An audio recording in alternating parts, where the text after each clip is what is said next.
What is up, guys? Welcome back to the Sportviille, episode 69. No Evan here today. He broke his thumb for the 30th time. He says it was because of football. I think he was doing something else, but I beg to differ. So he's not here. He's getting surgery. So prayers up for him.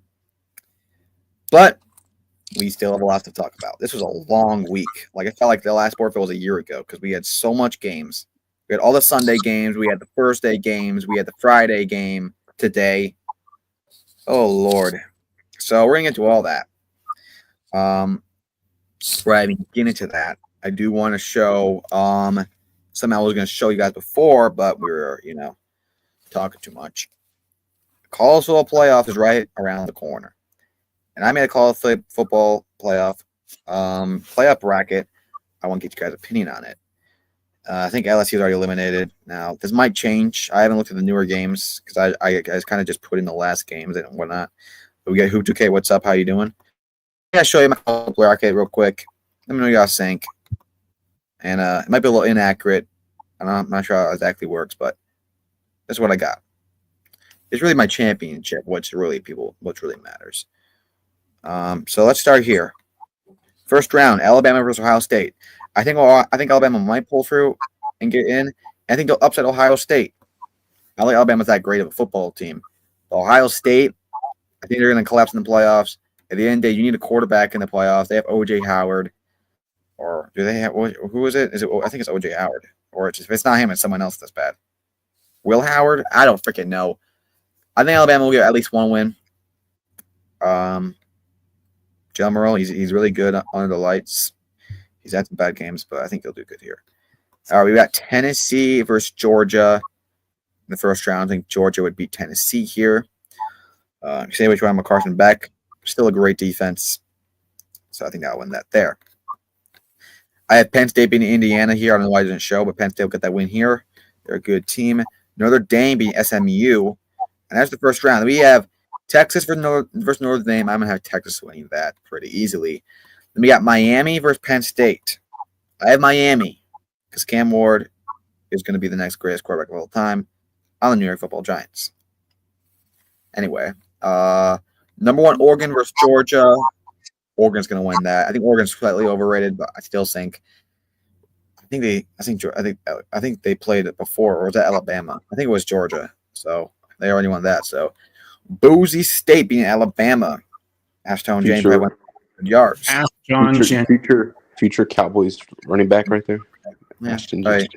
Jerry Jones disagrees. And then we got the conference championship. Who will go to the finals? We got Miami versus Texas, and then I have Texas winning. I really wanted to go Miami with the upset. But at the end of the day, Texas has too much of a roster, and I just see him going to the championship. Of course, I think Miami will put up a good fight. It'll be a good one. And then here we go. We got Boise State versus Oregon. Boise State's a solid team. They're not going to beat Oregon. I think Oregon will go to the champion. Then we got Oregon versus Alabama. Texas. This is the championship. And I think the winner of it all will be Texas. I think they just have the full complete roster. They're fully set to go. They haven't really had too much slip-ups this season besides only one. And I think Oregon, they're a solid team. But I think Texas will come out on top. Quinn Ewers, I still love him. I would still love to have him. But with so much injuries and so much little inconsistency at time, I think I'd rather have Cam Ward. But I would still take Quinn over guys like Shadur, not because of talent, mainly because of personality. And everyone else, I really don't care about. Jalen Morrell, I really don't care. And I didn't know. I didn't want to talk like Carson Beck. I shouldn't be saying his name anywhere near my Giants. But anyway, that's my college football playoff. Like I said, this might be a little inaccurate. I didn't really see all the games today, so I don't know how. I don't know if Alabama can even make it. They might not even make it. But no LSU here. If LSU was here, they would have gone on an amazing run. Trust me. Anyway, that's my college football playoff bracket. Is what it is. Okay, I'm showing my freaking stuff. Frick. Too many tier lists and stuff do you have? The whole collection, dude. Alabama gonna win if they even make the playoffs. Yeah, Bryce Young getting better each week. Yep, love to see it. Love to see it. Don't mess with I Georgia. really want the Panther. I really want next year the Panthers. It's weird. Bryce Young's trending up and CJ Stroud's trending down. So that's really weird. Right, because CJ Stroud's been sacked 47 times. Yeah. I mean that's what 2K. Bryce Young had to deal with last year. But yeah. Well, let's get to all our NFL stuff. I'm gonna get my stuff pulled up. and Bryce Young did beat CJ Stroud 1-0. I mean, their last year. That was his first win somehow. I don't know. Yeah, that's right. Yeah, beat the Texans and Bucks. So yeah, we got all the NFL. We got a lot of stuff to talk about. Been a crazy week with football and sports. As far as sports go, my Timberwolves suck. Yeah, we beat the nice. We got a good win against the Clippers. We're a good team. I don't give a frick, dude. It's just awful. I don't know if we'll make the playoffs. If I'm being honest, the West is so good. I mean, you look at around like 8 teams will make it. I can think of 8 teams that would be above us: Warriors, Grizzlies, Nuggets, Thunder, Mavericks, Lakers. Who else, Matthew? Help me out. Rockets, yeah, Rockets, and Clippers. They're not. They're in the. I'm sorry. They're 6th, I think. I don't know. They're in the West, right? Yeah, they're in the West. I don't think it's All right, they're not. Well, they have a good record. They do, and we actually beat them. But I would still take the Clippers over us. So it's not looking good at all. You know, I mean, at the point where I think I would have rather just kept Karl Anthony Towns, even though on paper we made a good right move. The team chemistry we had, it was there, and we just rip it apart. Right, we just end something right when it got good. So yeah, I just don't like it. Been rough. Yeah, we can turn it around. Still a lot of games to go, but really disappointing. I thought this would be a championship level team. From what we did last year, what we got this year. Anthony Edwards is playing really good. Rudy Gobert is still playing really good. Obviously, Julius Randle's playing really good. Not as good as Cat's playing on New York. He's been phenomenal. I'm happy for him. New York's playing good. They started off slow. They've been really good the last couple of games. Who was that guy who got 40 points on there? He went off in one game. You know what I'm talking about, Matthew? Why would I know? Well, because they're your favorite team, the Knicks.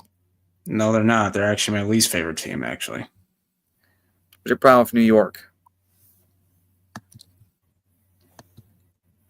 I just don't care for New York. Sorry, I just don't care. Okay. All right. We got our NFL stuff. Let's get into it. And Big T, you're starting off right away. So take it away. Yes, we have a morning game. Okay. Let's freaking go. Well, I don't know how to feel right now. First, I'm glad we won, but we literally ruined. So let me start with the negatives. We ruined our draft position by freaking winning this, because we had a top 10 pick before this game. Now I think we're Wait, what do you mean? Marcus Parsons and Skip Bayless said you guys are going out wrong. I don't know what you're talking about. Oh, I don't care what Skip Bayless says. Skip Bayless, freaking. But Micah Parsons said you're going on a run. That's what he told. Doesn't he say that every time they win a game? Yeah, but besides that, also we had a freaking I think it was a 20-point lead, and then we freaking let them at the end. We almost let them come back in the most Cowboys way possible. We let them score 2 touchdowns, and then we got that great punt return. I love you, Kevon Turpin. You're the best punt return in the league. And then freaking you let Jaden Daniels or Terry McLaurin for 86 yards for a touchdown, when all we had to do was stop them in bounds. They had no timeout, so you let them freaking go all the way and score. And they almost freaking tied it, but we got saved because the field goal kicker missed. That was freaking funny. Oh yeah, the field goal kicking in this game is horrible. Okay, what is it with these kickers, man? All he had to do was tie the game. All of a sudden, all these kickers start missing. Okay. So let me say this. First off, for all these early games, I was barely watching them. I was at our grandpa's house moving all the stuff out. We had to move a freaking pool table out. It was because we're moving, so anyway. Yeah. There was a radio. I was listening to this on the radio. And what I heard, I was like, "What the frick's going on?" I had to turn it on because like the ending was insane. But let me just get into the game overall. Yeah, I'm positive. Cooper Rush I played can't really even. well. First off, I'm not gonna diss the Cowboys. They played well, but Yeah. dude, if I had to say 3 out of 3 times on why they lost this game, 1 would be the Commanders, 2 would be the Commanders, and 3 would be the Commanders. They shot themselves in the foot so bad this game, it's not even funny.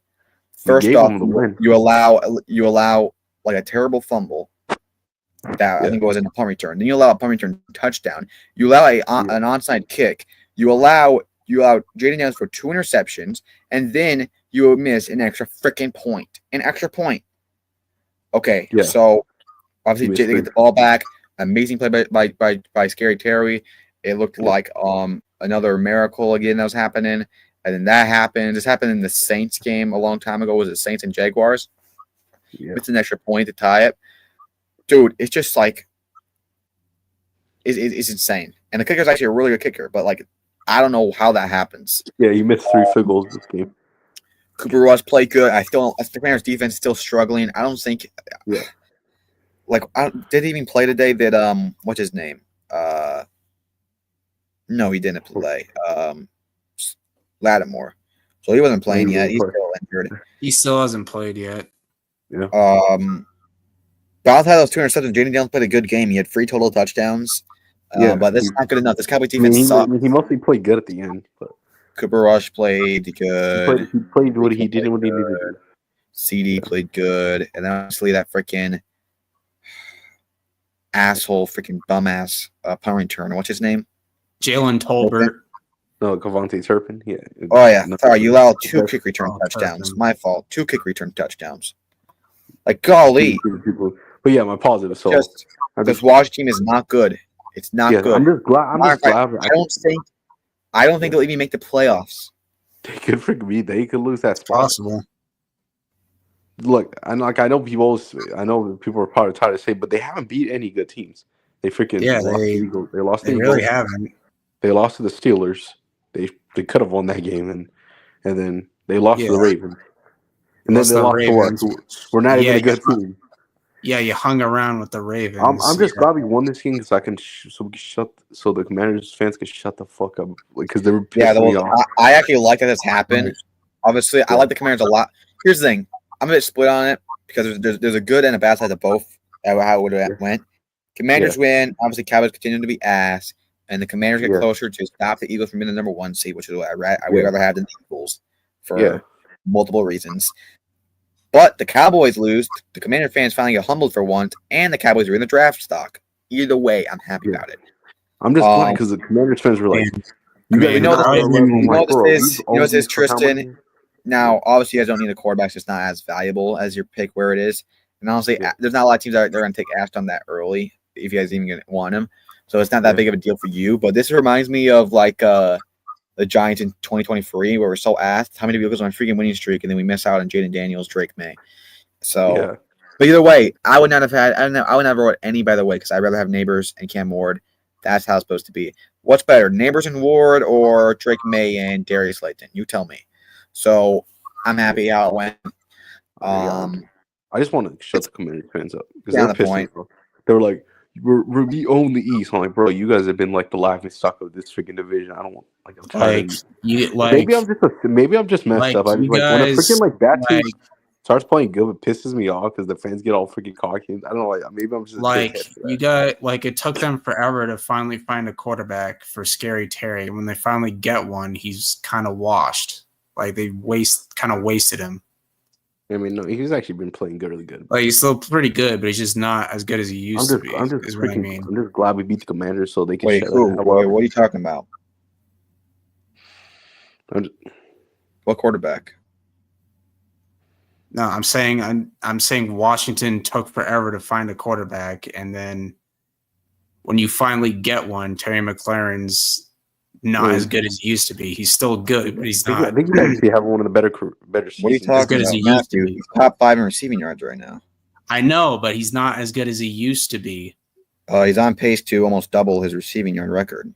I don't know about that, bro. I think he's having his best year.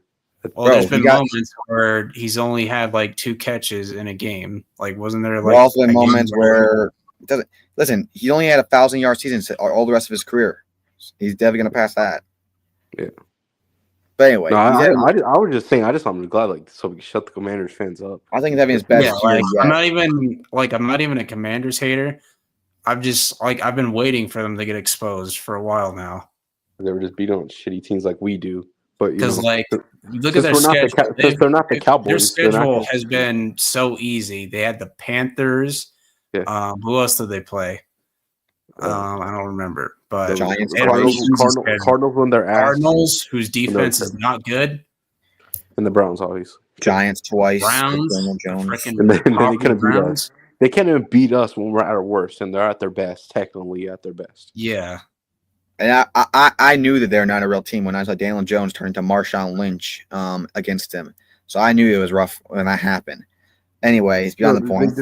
They just kept saying we own the East. I'm like, dude, we freaking owned this team for how long? Bro, Here. I always had a feeling that this game was going to be close. I just knew this game was going to be close. The Chiefs, they're like the best at being the best team. They're also the best at allowing trash teams to be like the most competitive game of all time. It's so funny. Make Bryce sound like freaking like. what is going on with this Chiefs defense, man? Yeah, they're supposed to be like before they're like the best defense before this, and now they're just being Because the Panthers defense is horrible. They can't cover anybody. They can't stop the run. Like the Panthers defense is awful. Yeah. That's the reason they lost this game. Bryce Young is not the reason they lost this game. Bryce Young played great in this game. This is probably the best game we've seen from him. I think the Green Bay game was his best. Oh no, yeah, Green Bay game last year. But listen, first off, I know this team sucks, but it's good to see Mahomes finally have a good game. Yeah, he threw like 3 touchdowns. I haven't had one for a while.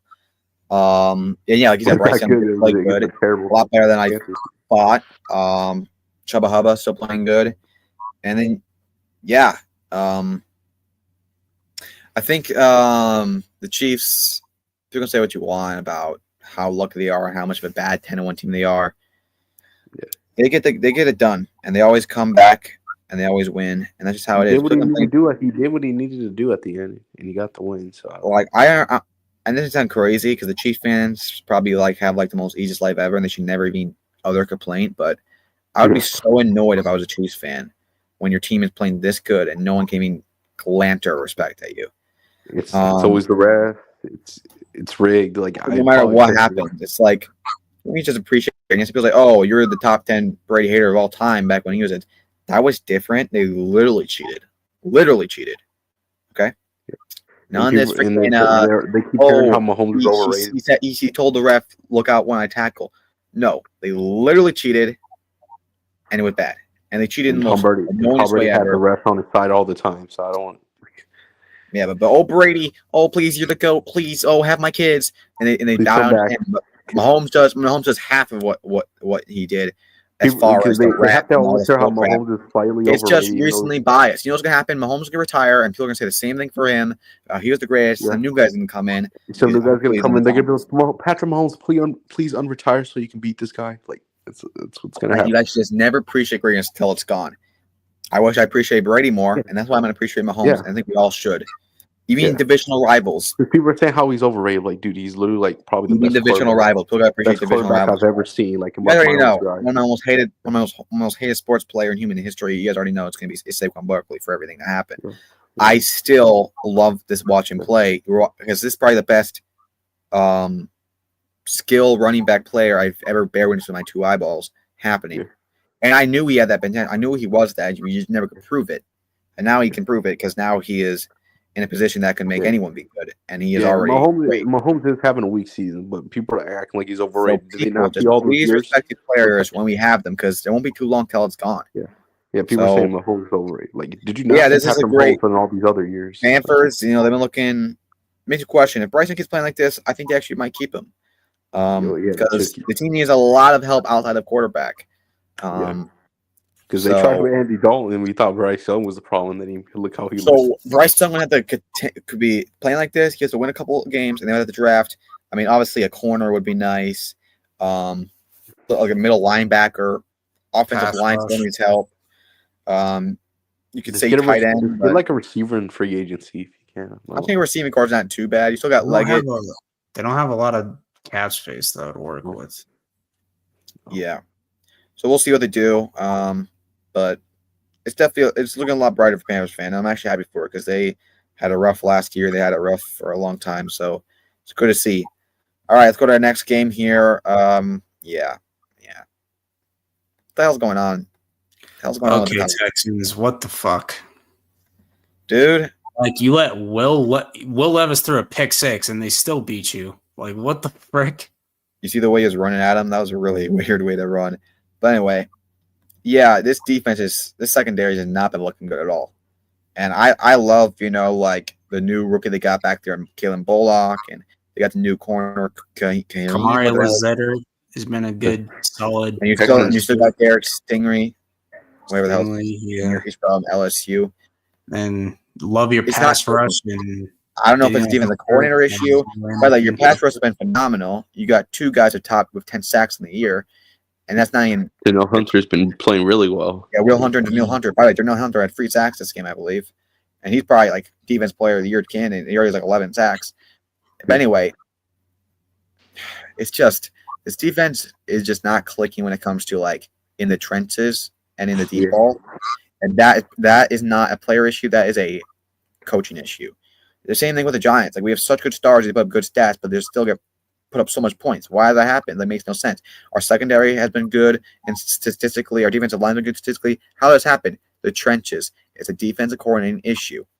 It's not placing the guys in the right place and allows a freaking 50-yard run by freaking a 5'2" running back. Anyway, we'll get that game later.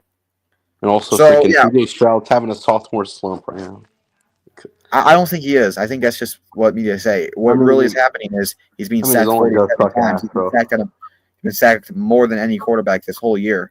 So I already know what he can do, and I still think he's great. But like, yeah, I still do. It proves you need a good offensive line. It doesn't. No matter how good you are, no matter how good of a running back you have, how much good of a quarterback you have, or receiver you have, if offensive line's terrible, none of it will matter.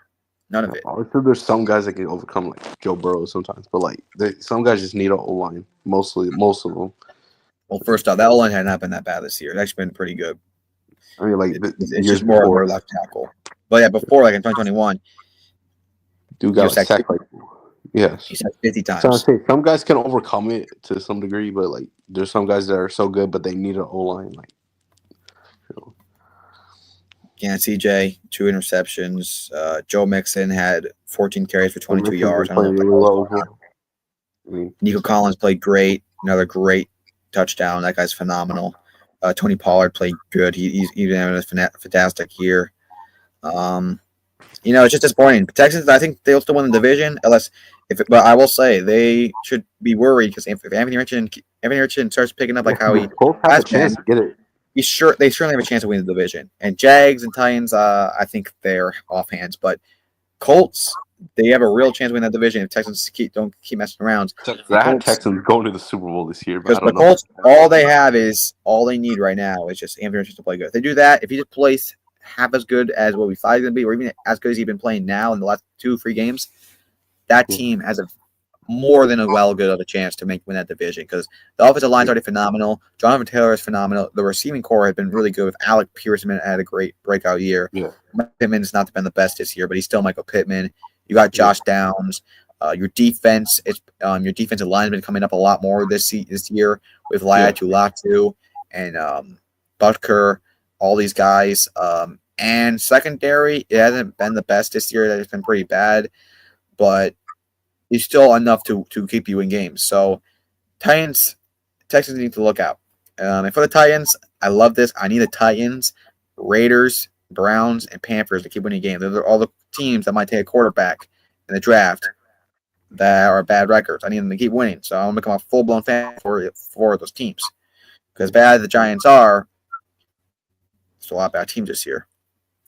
But, Crazy game. You got to get their stuff together because I actually had them going to the Super Bowl this year too. But Texans lost all my respect. But first off, I get it that they lost Diggs. You may have Collins mixed in. How do you lose to the Titans? I think it's simple: defensive coordinating and offensive line, 2 huge issues they have right now. Yeah. Levis hasn't been looking bad either these last few games, even though he's Titans lost. have a good defense too.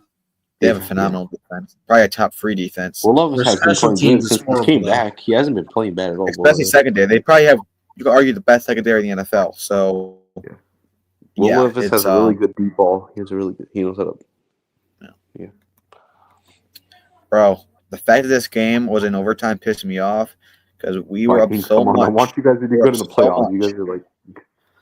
But listen, it's a divisional game. It happens. We let them lose. But Caleb Williams Caleb's been playing really well. It's just the passes he was making, the amount of time, and people can say what you want with Caleb Williams. He put in so much effort. He plays so well. Even look at the Commanders game. He puts on a game winning drive. They lose in a Hail Mary. You look at how he played against Green Bay. He's about to beat them, and then the kicker gets his field goal blocked. You look at this game where he comes back, plays amazing, goes into overtime. The Vikings get a field goal. Nothing you can even really do. It's like, and then I don't want to. We'll get to Thanksgiving later, and the atrocity of that was. But it's like Bears are just so unlucky. He play so good. He's just getting unlucky. One of the most unlucky teams right now. Probably the most unlucky. By the way, Sam Darnold played phenomenal. People got to stop disrespecting him. Aaron Jones played phenomenal. By the way, I want to talk about this. This is really funny. Justin Jefferson only had 22 yards this game, right? Yeah. 27 yards, 2 receptions. I want to say this. So, Bears, when you triple team Justin Jefferson, this is what happens. I'll just show you. This is what happens. My screen would share isn't that really working. My joke right here. It's not really a joke. This is what happens when you triple team Justin Jefferson. All right, this is what happens. Do you guys forget about his second receiver incoming? Like, because Justin Jefferson's so good, it's like, okay, I might as well just bite the bullet. No. 162 yards for him, 100 touchdowns. T.D. Hawkins had 100 yards. Justin Jefferson, and he was really humble about it. He wasn't like Malik Neighbors has been like, oh, I need the ball. It's all about me. He's like, okay, I'm here to win. Them covering me make me win. I just want to win for the team, and that's just great. And by the way, he was literally triple cover. They had 2 forgetting we have Jordan Addison. And they had a safety on the left side, which just follow him around. It was literally it wasn't like fully 3 guys. It wasn't like Calvin Johnson, but like there are 3 guys covering like around this guy. Jordan Addison was 1-on-1 with like who God knows who, and like it's just bad. Do not do that ever again, Bears. But you already know the defense coordinating sucks. Their whole coaching staff's awful. Defensively, Jonathan Greenard had 2 sacks. He's been amazing. Van Ginkel had a sack. Amazing. The Vikings defense is so good. Such an underrated defense. Defense can stop any offense in the NFL. I fully believe that. I already talked about Caleb. He played amazing. 300 passing yards, 2 touchdowns, no picks. DJ Moore had a good game. Keenan Allen had the last 2 good games. Bears just keep losing depressing way. I don't like them, but it does suck. You don't want to. One day they could have one season. They just can have. Brian Flores is phenomenal. Yeah, he's a really good defensive coach. But I really hope Vikings can because I'm cheering for the Vikings. They're like the team I'm really rooting for. Yeah, right now. I'm cheering for the Vikings. I love the Vikings. Well, that's really my. I'm really more just a Vikings fan for the rest of the season because the Giants already eliminated. Yeah, which I already knew they were pretty much eliminated. Even though we're technically not eliminated, I already know we're eliminated. Like we're not freaking gone. I don't know. You might just make the wild card just to get blown out and then ruin your draft stock. I would like that. Hey, you can't. The people can't make fun of us fully. We're gonna be the fucking 7th seed. We're not gonna be the good team that. Okay, then you're gonna make fun of me more for getting blown out on the wild card and ruin your draft stock. Okay, yeah. But if anyway, people get freaking for losing as a 7th seed, then like, what do you expect? Like, come on. With Cooper Rush, come on, man. Yeah, that's why I said we're freaking eliminated already. I don't know. Like Parsons, you've been saying. Dude, if you get like a playoff win with Cooper Rush, I already know. He says that every time they win a game, though. Yeah, we just did it against the Giants. Wow, congrats. All right, next game. Well, at least they didn't run up the score as much as they usually do. Colts, I was cheering for you. I thought maybe you guys would make this a game. I mean, kind of did, but never. Well, AR played good. I mean, at least they didn't go for 50 or 60. Yeah. Well, if they could, they would. Those freaking assholes. But anyway, you loved the Lions last year. Now you're like, I want them to lose. Well, you don't understand how terrible. Even like in training practice, remember all the fight the Giants and they were having fans. Oh my gosh, you couldn't. Jesus. No, I feel I'm just an asshole. Like when I see like a bad team for so long be good, I don't know why it pisses me off when like they're like cocky. And I don't know why like you guys bad for so long. You're like, no, But AR had 60 rushing yards. He had a good game. Michael Yeah. Pittman finally had a good game. Jared yeah, Goff he's played been great. quiet all season. Jameer and David Montgomery both are having a phenomenal season. They both had a great game. Eagles. And Lions, they really don't go all in. They really just, I mean, I know that sounds crazy, but like for most part of the game, it's like they're not like passing crazy, running crazy. They just show a little bit of their talent and they just win. And they don't have to do it. Like they don't have to have Jared Goff for 400. They don't have to have like usually like Jared Goff gets like 100 passing yards because he's barely throwing because they can just run. And if the running backs are not good, then you'll have them go off like 400 yards and like 4 touchdowns like he did last week. So yeah. They're a really good team. I really don't think they're going to do it in the playoffs. Maybe. I think they could definitely make the Super Bowl. I just think that they're going to choke again.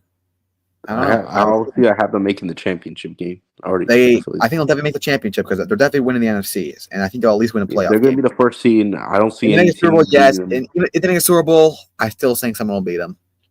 I would say right now Right now I'm saying Ravens, Lions, and Ravens winning. I said Ravens, Packers. I have Ravens right now making it like for AFC, and then. And by the way, I don't want to just. I still have Vikings. I saw Vikings as my second. I probably shouldn't say this to get to jinx myself, but Philadelphia. If you ever run to this team in the playoffs, you might as well not show up. All right. Oh, Lions are beating the Eagles. Yeah.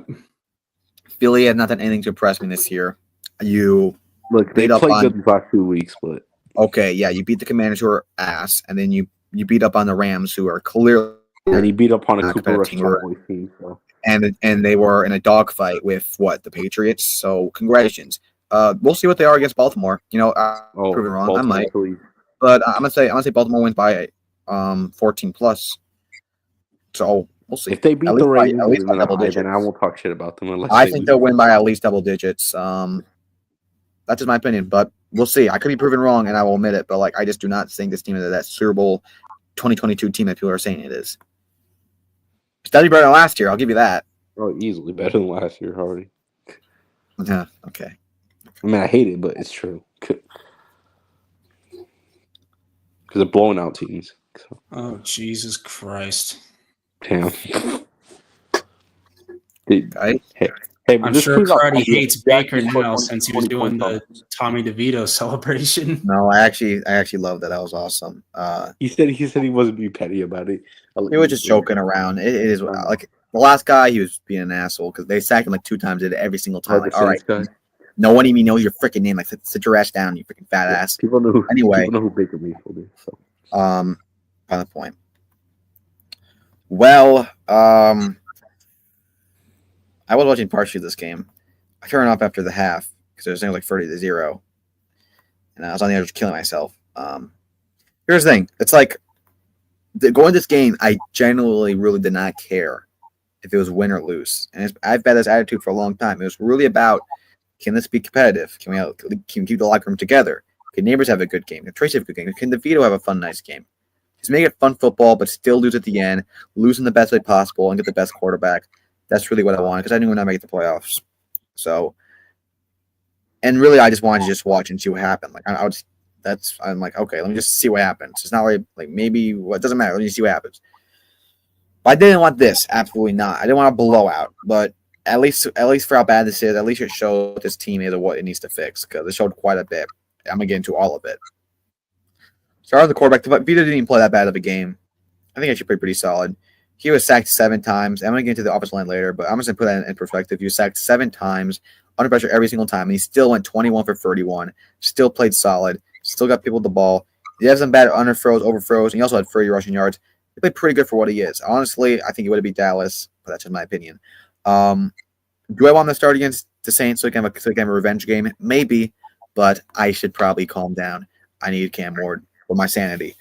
Tyron Tracy didn't play that great of a game. He had one great run, but the offensive line, I'm just gonna get that later. Neighbors had 64 receiving yards. He didn't get targeted once the whole first half, which I'm gonna get into the controversy with that also. But he's not targeted once, and he has 64 yards in one half, which would have been, if he would have got targeted more, he would have been like a 128-yard game. But nope, It is what it is. Wandell a solid game. Theo a solid game. Defensively, we didn't do jack. Another game with no sack. We're supposed to be the best defensive line. We have such good players, and we don't just not getting to the quarterback at all. Still no interception. The most games without interception in NFL history. Defensive coordinator has been awful. David Bowen, where the hell his name is, he just needs to get the frick out of here. He was from Tennessee last year. I had faith for him, dude. It's just awful what he's doing. This is a defensive coordinator's dream right here with the talent we have on defense. He's not utilizing it at all. Also, why we have one of the worst stop-run defenses in the league. Which goes to my second thing with the Buccaneers. Bucky Irvin played amazing. 88 rushing yards and touchdown. We allowed 4 rushing touchdowns. 4 rushing touchdowns. One by Sean Tucker, one by Baker Mayfield, one by Rashid White, and one by Bucky Irvin. Baker Mayfield played phenomenal. Mike Evans was playing great. Still proud of the secondary. Still no game where we're allowed over 100 receiving yards against a receiver. But yeah, dude. Obviously, we have Evan Neal out there who was terrible. We have the Joshua Hubba guy who's starting for Andrew Thomas, who was awful. And John Michael Smith, who I thought was a great rookie center last year. He played terrible this game. I mean, Vita Vea was just eating him up for breakfast, lunch, and dinner. I don't think he's our franchise guy anymore, so we probably need a new center. And yeah, it's just atrocious. 30 points. I mean, I think the Bucs are a great team when healthy, but like, dude, this defense is such good talent, secondary wise, defensive line wise, and we see how good they are in their statistics. I was talking about this before, but you're terrible in the trenches, and you just can't get your stuff together. You place the guy in wrong places, and it's just awful. And Kayvon didn't do jack this game. I'd rather just keep Ajiz Ojulari out because he had 6 sacks in 3 games, and he's not out there for some reason. Wasn't out there in Dallas either, but it doesn't make any sense. And what was worse about this game was not the loss. It wasn't the veto. It wasn't any of that. The worst thing about this game by far was the locker room baloney drama. It is tearing this apart. And this is why I was kind of rooting for them to win against Dallas, even though, obviously, you win that, it mess up your draft stock drastically, especially if all the bad teams that really need quarterback that are losing a lot of games.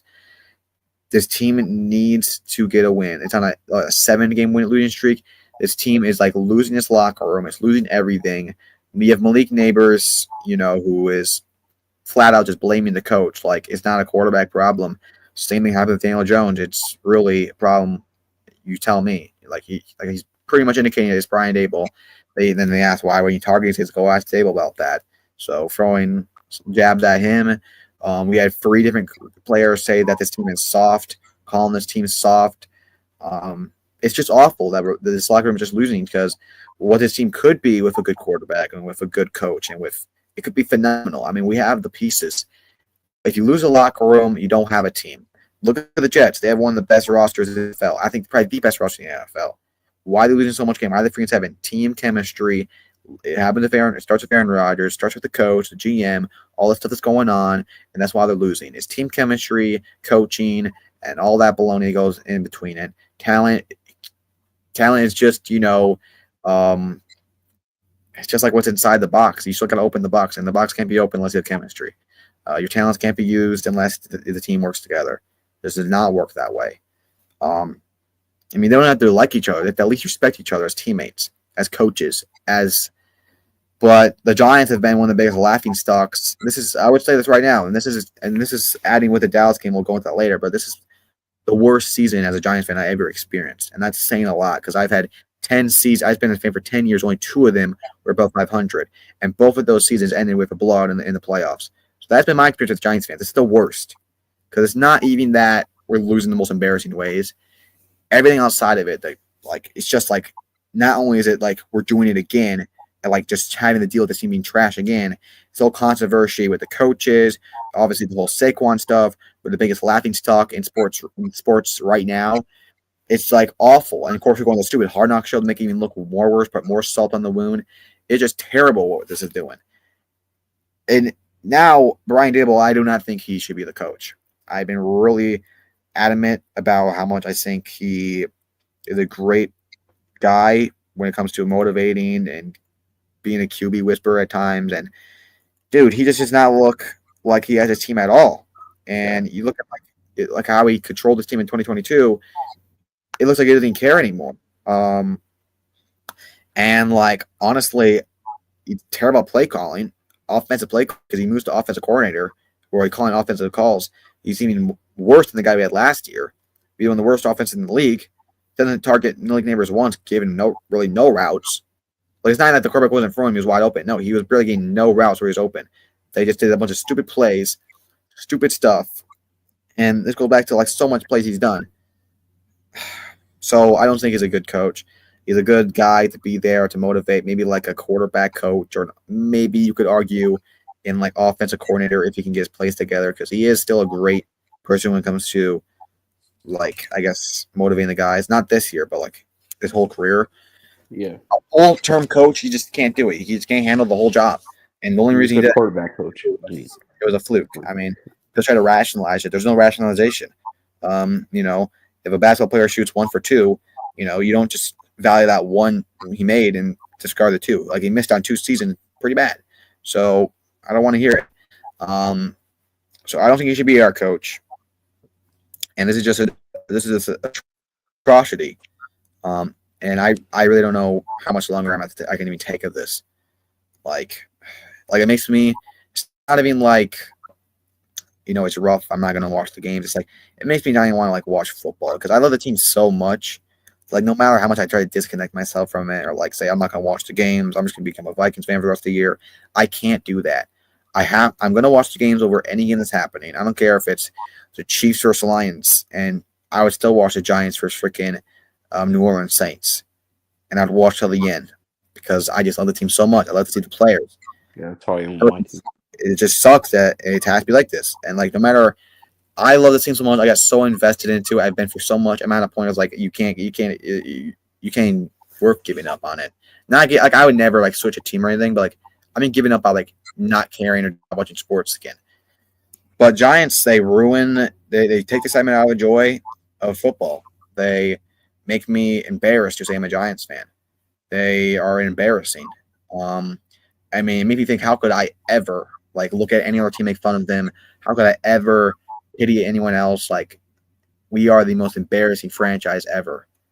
And like, as much as I think the jokes with the whole and the criticism we get from the media with the Saquon stuff, how much they shove it down our throats, I don't think it's not even right to even the fans or Saquon, and it surely doesn't make any sense if you look at why they did it.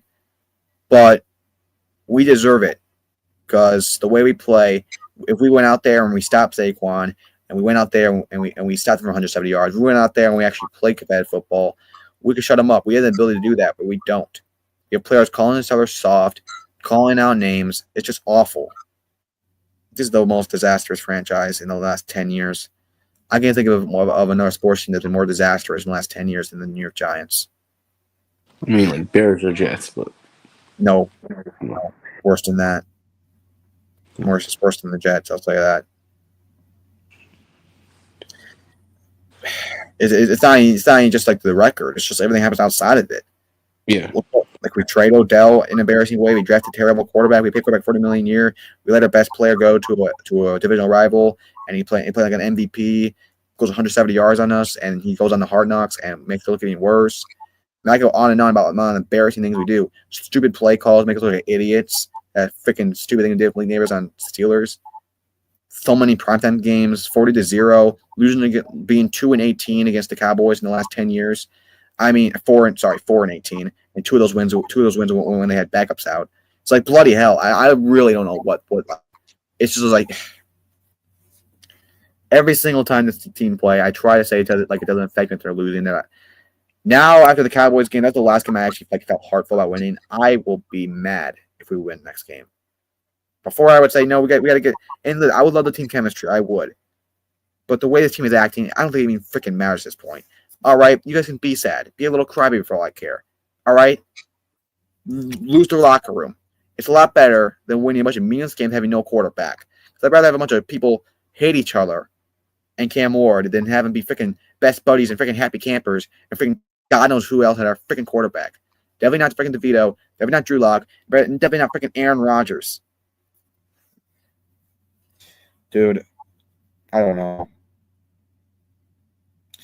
At least I know. At least I know it's atrocity now. At least I'm not like debating like what this team is and what we need to do. It's pretty plain and clear. I think a freaking brain dead person can figure it out. And will John Mayer do that? No, he probably do something stupid. He'll probably fire everyone and hire more dumb guys, and then blame everyone else when it goes wrong. I don't know. It's awful. Anyway, about this game, this is more of a rant. I won't talk too much on the Cowboys game because, like, I think I said it all here. I really will too. Kind of correlates with it. I'll talk more about the players that game than the whole freaking emotional issues. But golly, it's just like I really don't know how much more I can take of this. I really don't know how other fan bases do this. Like, I just don't get it. Yeah. Like, if I at least knew that we had a good coach and we had a good year going on ahead, that'd be nice. But now I don't know who the hell's going to be our coach. If I at least had an owner I could trust, that would be good. But no, our owner is a guy who's the biggest dumbass ever. Not bad as Jerry Jones. Like, you guys have it worse, but at least he's older, if you know what I mean. And because he wasn't always like this. I mean, he probably was. But and then I got. We all know Jerry Jones is going to die at some point. Yeah. And then we got a GM that I just cannot trust. I think we should keep him, but like I just can't trust him to make decisions. Even my team hasn't done anything in playoffs. Like I don't know how like actual bad teams that are always bad for so long like do this like for like deal with it. Like, even though my team hasn't done anything, I mean like actual bad teams like Jets and Bears. Like we've been better than deal with this. Even Browns. Like how you guys deal with this all the time? The Browns have been better than us the last 10 years. They've gone to 3 playoffs. They've had like 3 playoff wins. We had 1. So I thought put in perspective. The last 12 years, guys. The last 12 years we only had 2 seasons above 500. 12 years. That's 2-10. And both of those seasons ended with a blowout in the playoffs. One in the wild card against the Packers, one against your divisional rival was 38-7. So that's how it's been. And before that, it was a 2012 losing in the wild card to the Niners. And the last time it was good was 2011, obviously Super Bowl run. From starting to sink, we got cursed like the Giants. John Mayer probably did some freaking witchcraft with LeBron James, and he cursed the franchise. And that's why they did. That's why they beat the Patriots twice. Soul or something. He probably pulled a freaking Jerry Jones. And now this is probably just the beginning of it. At least they were good and choked the playoffs. We're just miserable. You know what? Because at least you guys had the 4 months of like winning games and having fun. This is nothing. This is like makes you want to quit watching football. Why the frick did I even get back in football back in 2022? I should have just freaking never got back into it. So stick to watching freaking UFC fights and freaking crap. What made me a lot happier than this? Because the way we lose in the playoffs, you would think I would just give up. But like since like we have to get the order to get to the playoffs, you have to win the regular season. That's why I always have hope because at least we have fun in the regular season. So I can't so I always come back. All right. Because at least I can see my team win, even though we're not winning. I think I said everything that needs to be said for this game. So let's move on. I like watched barely the highlight. All right, Matthew. You know what, Matthew? Hold on. Let me stop myself, right? Before I even say anything. I'm not going to criticize you as much because I understand the struggle now. Like, I understand the hate-love relationship now. I understand it. But can you at least give respect to your players that play good? Because that's what I do. You know what? It's your life. Go ahead. Rip them all. Go at it. You hate every single player. Watch. Well, I'm just shocked that Noah willingly picked Patriots over Dolphins last week. Matthew. All right. Knowing the history here. Hold on. I thought the Rams were good. Number one, I'm sorry. Clearly, after the Eagles game, it's there. They're just not really that good of a team, and that's the reason why you're close. I had a good reason. You guys were in a close game with them. You guys had a lot of upsets in the last couple games. A lot of upsets all year. Yeah. And now you're playing the Dolphins. The Dolphins are not even that good, even if Tua was back. So I didn't think Tua was going to turn to freaking Dan Marino. My fault. Yeah, same way Dak owns the Giants, Tua owns the Patriots. Plain and simple. I know. Drake May is good, but he's got to stop the turnovers. It is getting ridiculous. He gets strip sacked again by who? Chop Robinson. Then what does he do? Throws the ball up the middle, gets smacked up in the air, intercepted. And under. we don't even score a single touchdown until the fourth quarter when the game is already over. 24. Don't let the score fool you right here. This graphic is lying to you. The real score was 31-0. Christian Gonzalez did a great job on Tyreek Hill, but that doesn't matter. Want to know why? Because Jalen Waddle went off. He had I don't remember how many touchdowns he did, but he had 1 touchdown, 144 receiving yards. Yes, he went absolutely off. This entire coaching staff needs to get fired. Elliott Wolf needs to get fired. That's why I don't like to say much about these games, because I'm basically a broken record. It's the same thing every week. Fire him. Fire this guy. Unfortunately, the only one who's probably going to get fired is DeMarcus Covington, because he is not learning. Last week against the Rams, sends out an all-out blitz, gets cooked by Cooper Kupp and Puka Nacua. What does he do this week? Does it again, gets cooked by Jalen Waddle. What the frick does this guy do? Seriously. And don't even get me started on AVP. Keeps running the ball on first down, gets pushed back 5 yards. Bro, stop running the ball on first down. You have a quarterback with good arm strength, and you're not using him. Yeah, I get it with Mac Jones because he throw the ball past 10 yards. But Drake May wants that shit. You should have got Joe Alt. You should have accepted the trade by the Giants. We were offering you a first-round pick and a second-round pick. You could have got Joe Alt. So that's not your fault. You could have got Joe Alt, and you could have got maybe I don't know, who else could you have got? You could have gotten got a. I mean, you could have got a quarterback in the free agency Justin Fields. I mean, I don't want fucking Justin Fields. Whoa, hold on. Justin Fields had 10 touchdowns and 1 turnover. So let's chill with the Justin Fields slander.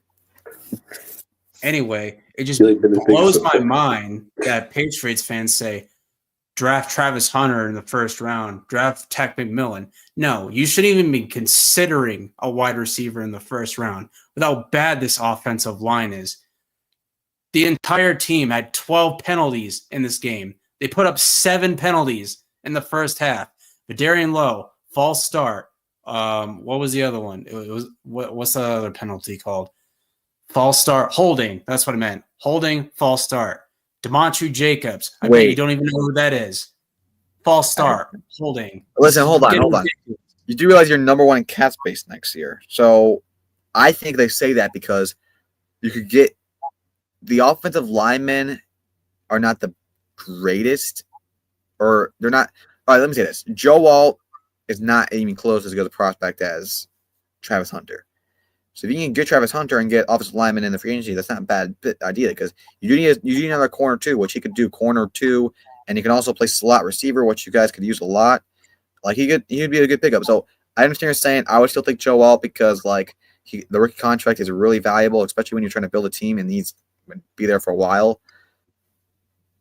I said Joe Alt, did I? I said, oh God, Will Campbell. But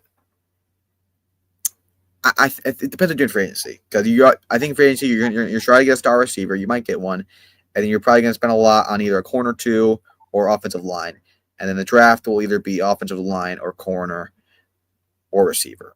And if it's a receiver, you guys, would you be opposed to McMillan? Even if you don't get T. Higgins in free agency, still do not draft wide receiver in round 1. If you draft an offensive line. Why don't you? Okay, you have $100+ million. Why don't you get an offensive lineman in the free agency? And because there's not that many options. Understand? Some of them aren't even going to hit the market. Matthew, you know how much trades there's going to be, how much cuts they're going to be when teams trying to feed out. You know how much teams are in negative. They're going to cut so much. You don't even know what players are going to be free agency. We don't know who's going to be. They're only projecting it. They'll be good offensive linemen in free agency, and you'll get solid guys. And even if they are not solid, they'll be a whole lot better than whatever the hell it is right now. And either way, you spend money on them. Let's say you don't get T. Higgins. Let's say you don't even get a receiver. McMillan would be a great pick. Luther Burden would be a good pick. Hunter would be a good pick. I'm not saying I should do this. We have to still wait and see what. All depends on what happens in free agency. I'm just saying that path is not because Travis Hunter is probably the best prospect we've seen, probably the best prospect we've seen probably ever. We never seen a guy this dominant at two positions in sports ever. At least the same sport. Not even Dion was this good, but he actually did in the NFL, not college football. So that would have to. That's kind of hard to critique. So I think I'd be open minded about the draft. I think you guys should get work on almost every position you need in free agency. You have a lot of money. Don't blow it and get Antonio Gibson like you did last year. That's probably what they're going to do. And then, well, hopefully Wolf is gone by then. And then after that, just take best player available that will work in the team. Because that's what you guys just need stars. You need stars. Whether it's Travis Hunter, whether it's Luther Burden, whether it's McMillan. You could argue a couple other guys that could be there. Either way, if you want to go offensive lineman, you could say you probably still need a guard and tackle, so you can go either way with that. You could say Kelvin Banks. You could say Cameron Williams. Obviously, you could say who am I missing? Oh, Will Johnson. Wait, not Will Johnson. Wait a minute, Will Johnson. Wait a minute, but would you not want Will Johnson? I'd love to pair him up with Gonzalez. That would be that. Well, I said, you know what was more important for your team is not the draft; it's the free agency. It's a lot more important. So, because whatever happens in free agency is going to determine what you do in the draft, and whatever you do in the draft will probably determine your free agency. So you just got to know what you want, what you got to do, and like I said, Travis Hunter might win Heisman. So, when you really pass on a Heisman guy who's dominant at two positions that you really need, it's rough. So I would stay open-minded with that. I would, but I understand what you're saying. The offensive line is probably the worst in the NFL outside the Texans and Bears. Worth rank 32 in pass protection. Yeah, but none of your quarterbacks have been sacked as much as CJ or Caleb this year. It's more pressures that you guys are rough at. But the thing is, he can get the ball up fast, so usually not in his favor. But it all depends on you in free agency with that team. So you just got to do it right, though. You can't do it like we did last year, where you just did nothing for so much money. That's why hopefully I get a new GM. I don't know if Kraft will do that. I think he will. But I don't know if he even knows his name, so we'll have to wait and see. All right. For this game, Tua played phenomenal. 4 touchdowns, 0 picks. Obviously, Tyreek Hill did good, but you leave that guy covered. Your other corners are not going to do too much. You also did double team him on deep balls with your safety. I saw a couple plays. I don't know if you did the whole game, but definitely have the Jalen Waddle. Jalen Waddle having a down year for the last couple of years. A lot of drops, not been really active. He played phenomenal this game. Juwan Smith, tight end, been phenomenal the last 2 games. Yeah, let's go, baby. And yeah, just a really good game. Odell was not get thrown to at all. It's like this is like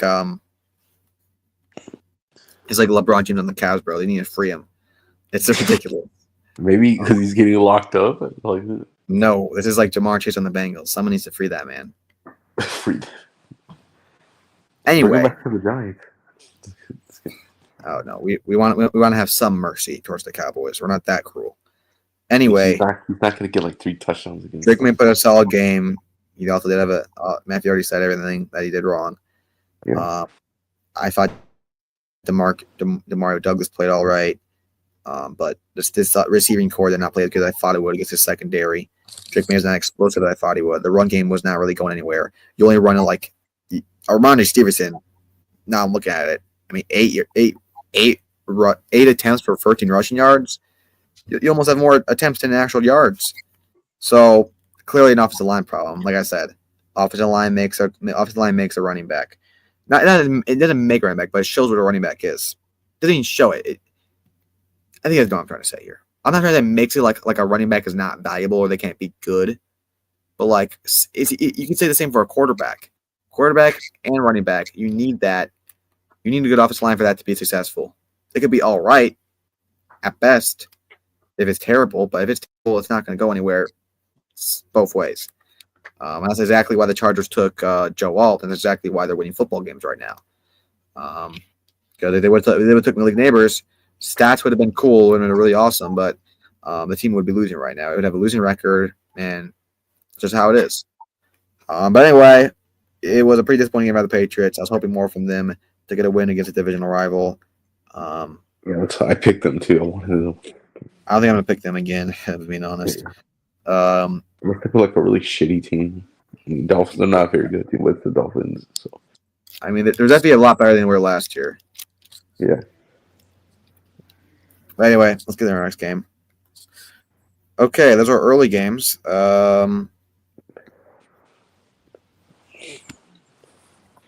Good Lord. Good Lord.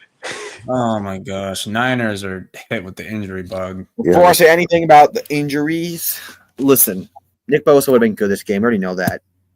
Yeah. Would that really change the score that drastically? The Packers still would have put up at least 30 points with Nick Bosa. How you think they would have done And you tell me, would Brock Purdy score 40 points against this Packers defense? No. So there's one about backups. I don't care. Not a good game by them. They would have lost either way. Green Packers are a really real team. Even with Brock Purdy, Nick Bosa, they've still been losing. He's down here, but he's been getting back to rhythm again. A very good quarterback when the team needs him, and I think the Packers team is a really competitive team. I'm happy to see where they go in the playoffs. I had my Super Bowl pick before, not exactly now, but they still have a good chance. They still have a chance. Yeah. Pretty good chance. Man, they're only one game behind the Vikings, which is scary. Listen, I would say this is my NFC like Super Bowl, like who I think will go. Number 1, Lions. 2, I would go Packers. 3, I would go Eagles. 4, Vikings. Vikings are my bias pick. The Vikings. I would like to say so. It's just I just have an uncanny freaking feeling that they're just gonna blow it because like it's the Vikings. I see them winning. I wish I could have hope, but I also I'm go 3-14 and lose to Daniel Jones in the playoffs. So what do I mean to freaking say? I can't see them freaking going in like past the second round. And number 4, I go Falcons. They got a chance. Yeah, but anyway, Lions and Packers. So yeah, pretty embarrassing game. I was really excited for this game, but like I don't think it really would have mattered that much either way. Josh Jacobs played phenomenal, 3 touchdowns. He's been really good these last 2 weeks. He's been really good. They had Kyle Allen and Brandon Allen out. Yeah, Brandon Allen. McCaffrey had been awful the last couple weeks. He's fumbled like 2 times. 11 carries, 31 yards. So injuries might have got to him. Kittle played good though. He's probably still the best tight end. Kittle's been really like the guy. Outside of Brock Bowers, he's probably the best tight end in the NFL. Yeah, him, Brock Bowers. Yeah, top 2. Yeah, they're top 2, and everyone else is below them by not a lot, but by a pretty good margin. I think the number 3 spot I'd probably go Laporta. You could put Mark Andrews in there. Kelsey, kind of disappointing though. Not last week when you benched him. I'm just saying. Laporta, Andrews, Hawkinson, Kyle Pitts, Kelsey. You can say Evan Ingram still. Yeah. Someone I'm missing. You could put Juwan Smith now on there with Miami. Oh yeah, he's been really good. You can put Kraft with Green Bay. Yeah, he's been. Kincaid. Why am I missing? Missing anyone else? I think you got all the good ones. I feel like I'm missing someone big.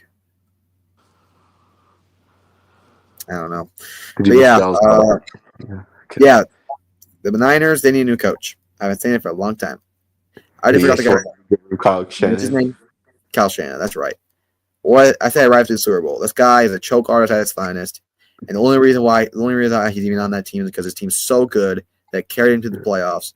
But even no matter how good of a team you got, the coach still will come to the end. Just like when he elected to kick off or to receive in that game, which cost the game.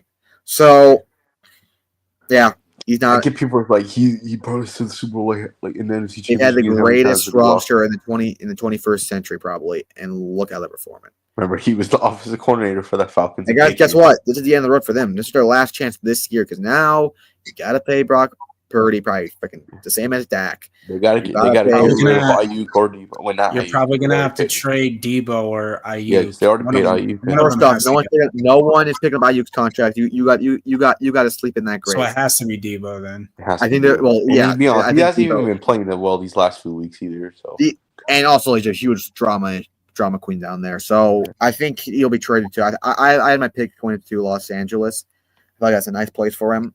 yeah, go. So I think he'll go to Los I Angeles. still think Ayuk is a better I mean, overall. the Chargers, not Rams, by the way.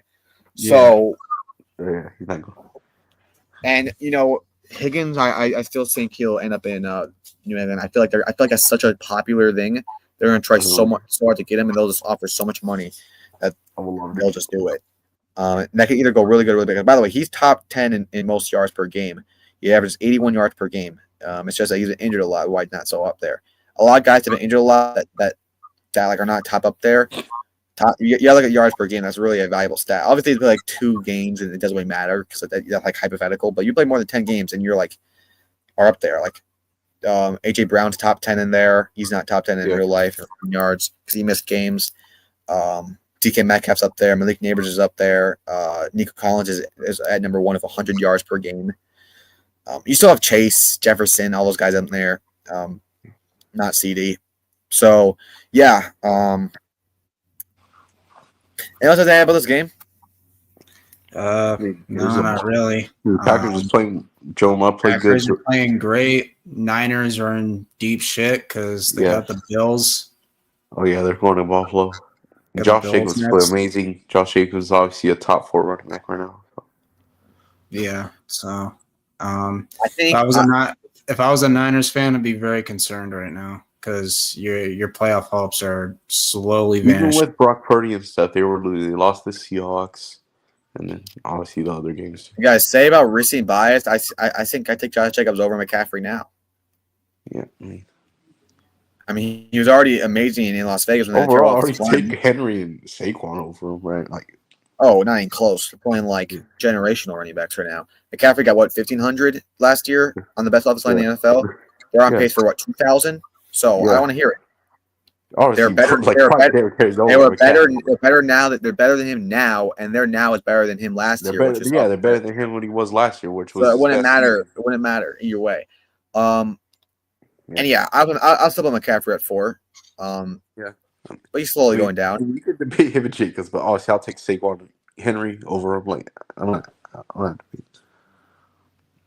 He's playing better. They're playing better than he was last year. Well, Saquon's a better all around player. If you look at receiving, his athletic ability. I think McCaffrey's really good in the receiving. As a plain stone cold running back, I'm thinking Derrick Henry any day of the week. Yeah, a lot stronger, a way better receiver, just than as fast. Derrick Henry. He's a lot harder runner. McCaffrey's a really good receiver. He also has a way worse. He also has a way worse offensive line. By the way, he's gonna go for more rushing yards than he does in that game. I promise you that. I'm jinxing so much stuff. I'm gonna look so dumb. All right, let's go to the next game. Oh Lord.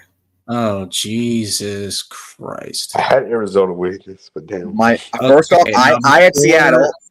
Hold on, me and Matthew had Seattle. Once again, I had to thank my brother. He convinced me because he's a Seahawks fan. I was about to pick Arizona, and he was freaking right. And he was right about everything. He said the defense is going to crumble, and Kenneth Walker's going to play good. It's exactly what happened. I think he he went to the future or something. Anyway, yeah, Arizona, they're a solid team, not a competitive team. Now this is up for grabs. I don't think Seattle's going to make it all the way. I don't think they're going to collapse. They have a rough schedule going on, and I really don't think they're going to make it all the way. I think it comes down to Niners have a path. Yeah. They have a path. But right now, I think it's the Rams or actually, I'm going to say Rams, I'm losing hope. After the Eagles game, I lost a lot of hope. I mean, Saquon Barkley had more yards in their whole offense that game. So I'm going to say it's just Arizona or San Francisco.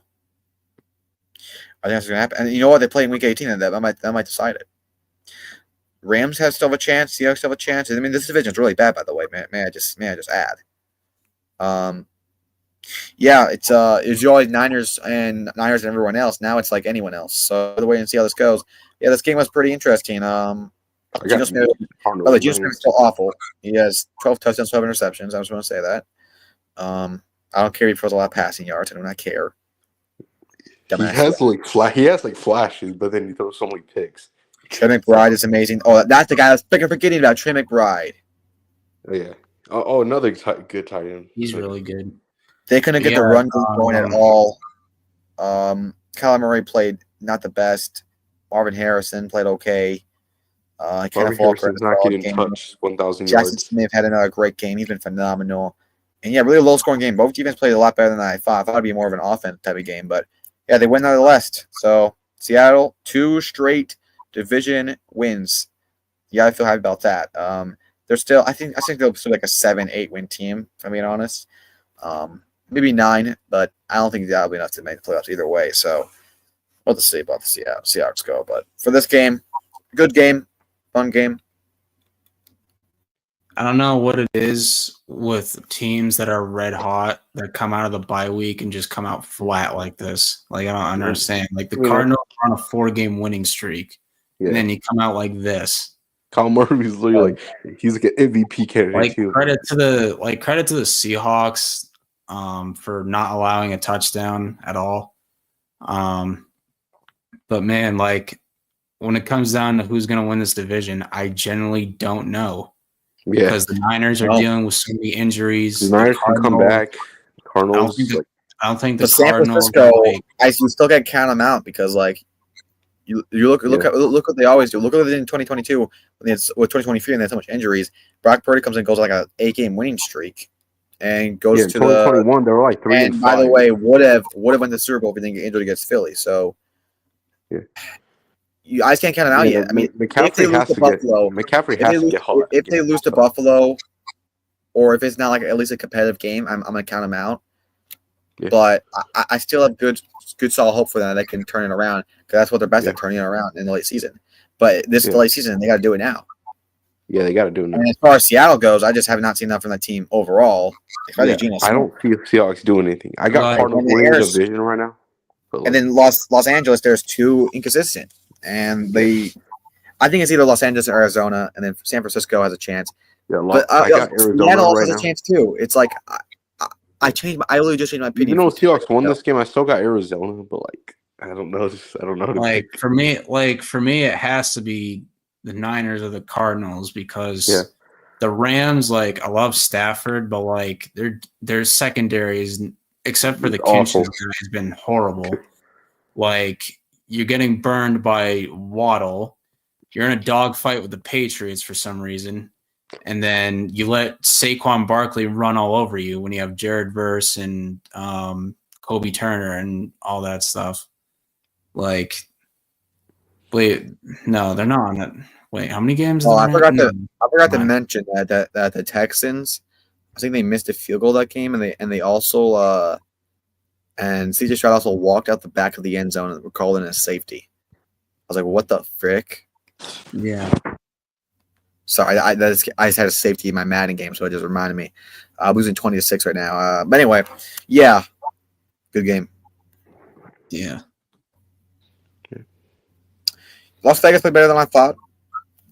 But Bo Nix had a good. They're clearly tanking. So I don't think so. I think they want to win, but they just suck. They need to win one game. But this is basically a repeat of the last game they played, where the Raiders were off to a good start, and then they just Minshew throws an interception, and then they just completely collapse, and the Broncos just shut them out. Yeah. Boy, this whole Giants fan, and I'll tell you why. Because you don't know, Las Vegas has owned the Denver Broncos team ever since Peyton Manning's left. They've been terrible. And now they play the cards right, spend their money right, and look at them now. It's been the same thing with the Giants and Cowboys next year. No, it's not. Oh my God. It'll be our year. And then when we beat them 2 times, prayers out to Gardner Minshew. He suffered a really bad injury in this game, so he's done for the year. Oh yeah, Jacoby Myers. So Wow, what a game by Really him. good. Raiders are in So. Raiders are in quarterback hell right now because they have to go to Aiden O'Connell. I mean, he's better than Desmond Ritter. Well, he played really good. Why the fuck did he even sign that dude? Which I don't know what the Desmond Ritter. Why is Desmond Ritter even in the league, bro? He's so bad. He needs to go to the XFL. Cortland Yeah, Sutton oh my had 2 God. touchdowns. Yeah, Cortland Sutton. Yeah, he played phenomenal. I mean, Not a very Brock good Bowers- receiver, but like he's consistent. Jonah Illis and Nick Bowden both been amazing on defensive end. Oh yeah, one of them he's like it's like a top 2 or top 3 in sacks. Gardner Minshew got injured. He's out. We'll go talk about later. The run game is awful. We have freaking Mick Morak at running back. Like I said, Trey Tucker had a good game. Jacoby had a good game, but Brock Bowers had one of his worst games to debut. Only 30 receiving yards, and Max Crosby has not been doing a lot this year. I don't think he even started this game. Matter of fact, I had that dude like winning defensive player of the year as well. Yeah, but he's been double teamed a lot. Yeah, I think he's kind of checked out a little bit. Like he said, like, "Oh, I don't want to be a part of a rebuild." I still don't see the Raiders getting rid of him. I think he's a Raider for life. I really thought he was going to go somewhere else. Like No, he said himself he's Raider for life. He has the Raiders tattooed on him. I mean, you look at him, he just screams a Raider player. Yeah, I think he said, "I don't care if they're bad or not." Like at one time, I'm still going to be on this team. Like, I think something like that. Yeah. But I respect that. Big loss. All playoff hope is gone now. I'm joking.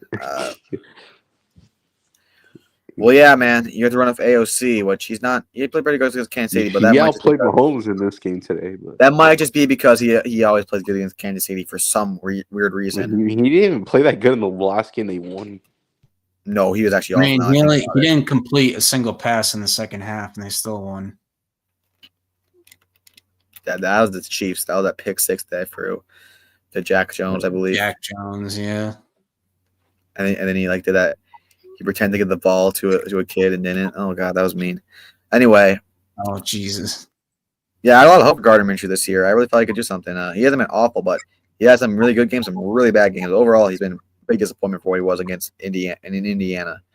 And rough for the Raiders. They're definitely gonna get a quarterback hit for this year. And I just hope it's Shadur Sanders and not Cam Ward. Part of me is like, okay, do we want this second round pick? Because they're taking Shadur Sanders, and I think we might take Shadur Sanders. I mean, Joe Shane was there at the game talking with Deion Sanders, so I don't know what the hell that's supposed to mean. So I think the Raiders or Giants first pick might take Deion. So maybe we do need to win one more game. I don't know because I do not want him in New York. And like I said, if he comes here and it works out, I'll say I was wrong and I'll love it because like I said, if he just fixed his attitude, I would take him over Cam Ward slightly. Cam Ward, we're going to begin with that guy. I'm not going to go there. Anyway, good. I'm so used to saying good game, and now it looks bad. Okay. All right. We're going to get to this. Jesus Christ. I thought this was going to be a fucking competitive game. But Saquon, man. Oh, my gosh. Like, this dude is going off. You guys can talk first. I don't really have a lot to say for this game. Well, I watched this game live because I always watch the Sunday night games live. Yeah, me too.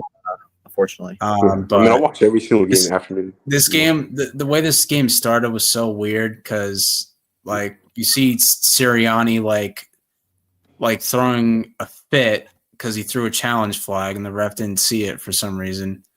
Yeah. Like, I was like, all right, dude, calm down. It's not that serious. Like, a game literally just started and you're already throwing a fit like a 2-year-old. I still don't like their coach, but Saquon played great in this game. They're gonna lose to their downfall. Like he put up. Okay, Cardi, stop hating. He had an average game for his standards. I mean, I literally put it up in Madden every single night, so it's not that impressive. But for all, Saquon freaking 302 total yards. Like, damn. 303, I think. But yeah. Rams fans have to go through another disappointing loss at home. They've lost 2 straight at home now, I'm pretty sure. because they lost to the Dolphins at home 2 weeks ago, and then they Oh, yeah. lose this game at home. Oh, sorry. So like Rams are kind of up and down. Like sometimes they look great, and sometimes they look not It's that great. freaking that defense. The Rams are just too inconsistent. Like they're just way too inconsistent. I'm sorry. Because when they play good, they look like a playoff team, and then when they play bad, they're like bad. When they lose, they don't look very good. It is what it is. I still think Stafford has like at least 1 or 2 seasons left in the tank. Yeah. But they're gonna have to figure out their plan after him. No, I think they'll get a QB in the 2026 draft. Yeah. Have him sit for a year under Stafford, then he'll come in 7. Yeah. That's what I hear a lot of Rams fans saying they want that. So okay. Yeah. I mean, there's rumors of him getting traded after this year, but I don't think slowing down, but he's still playing good for the most part. I mean, he's still playing well. Oh yeah, he's still playing like a top 15 quarterback this year. Yeah. Okay.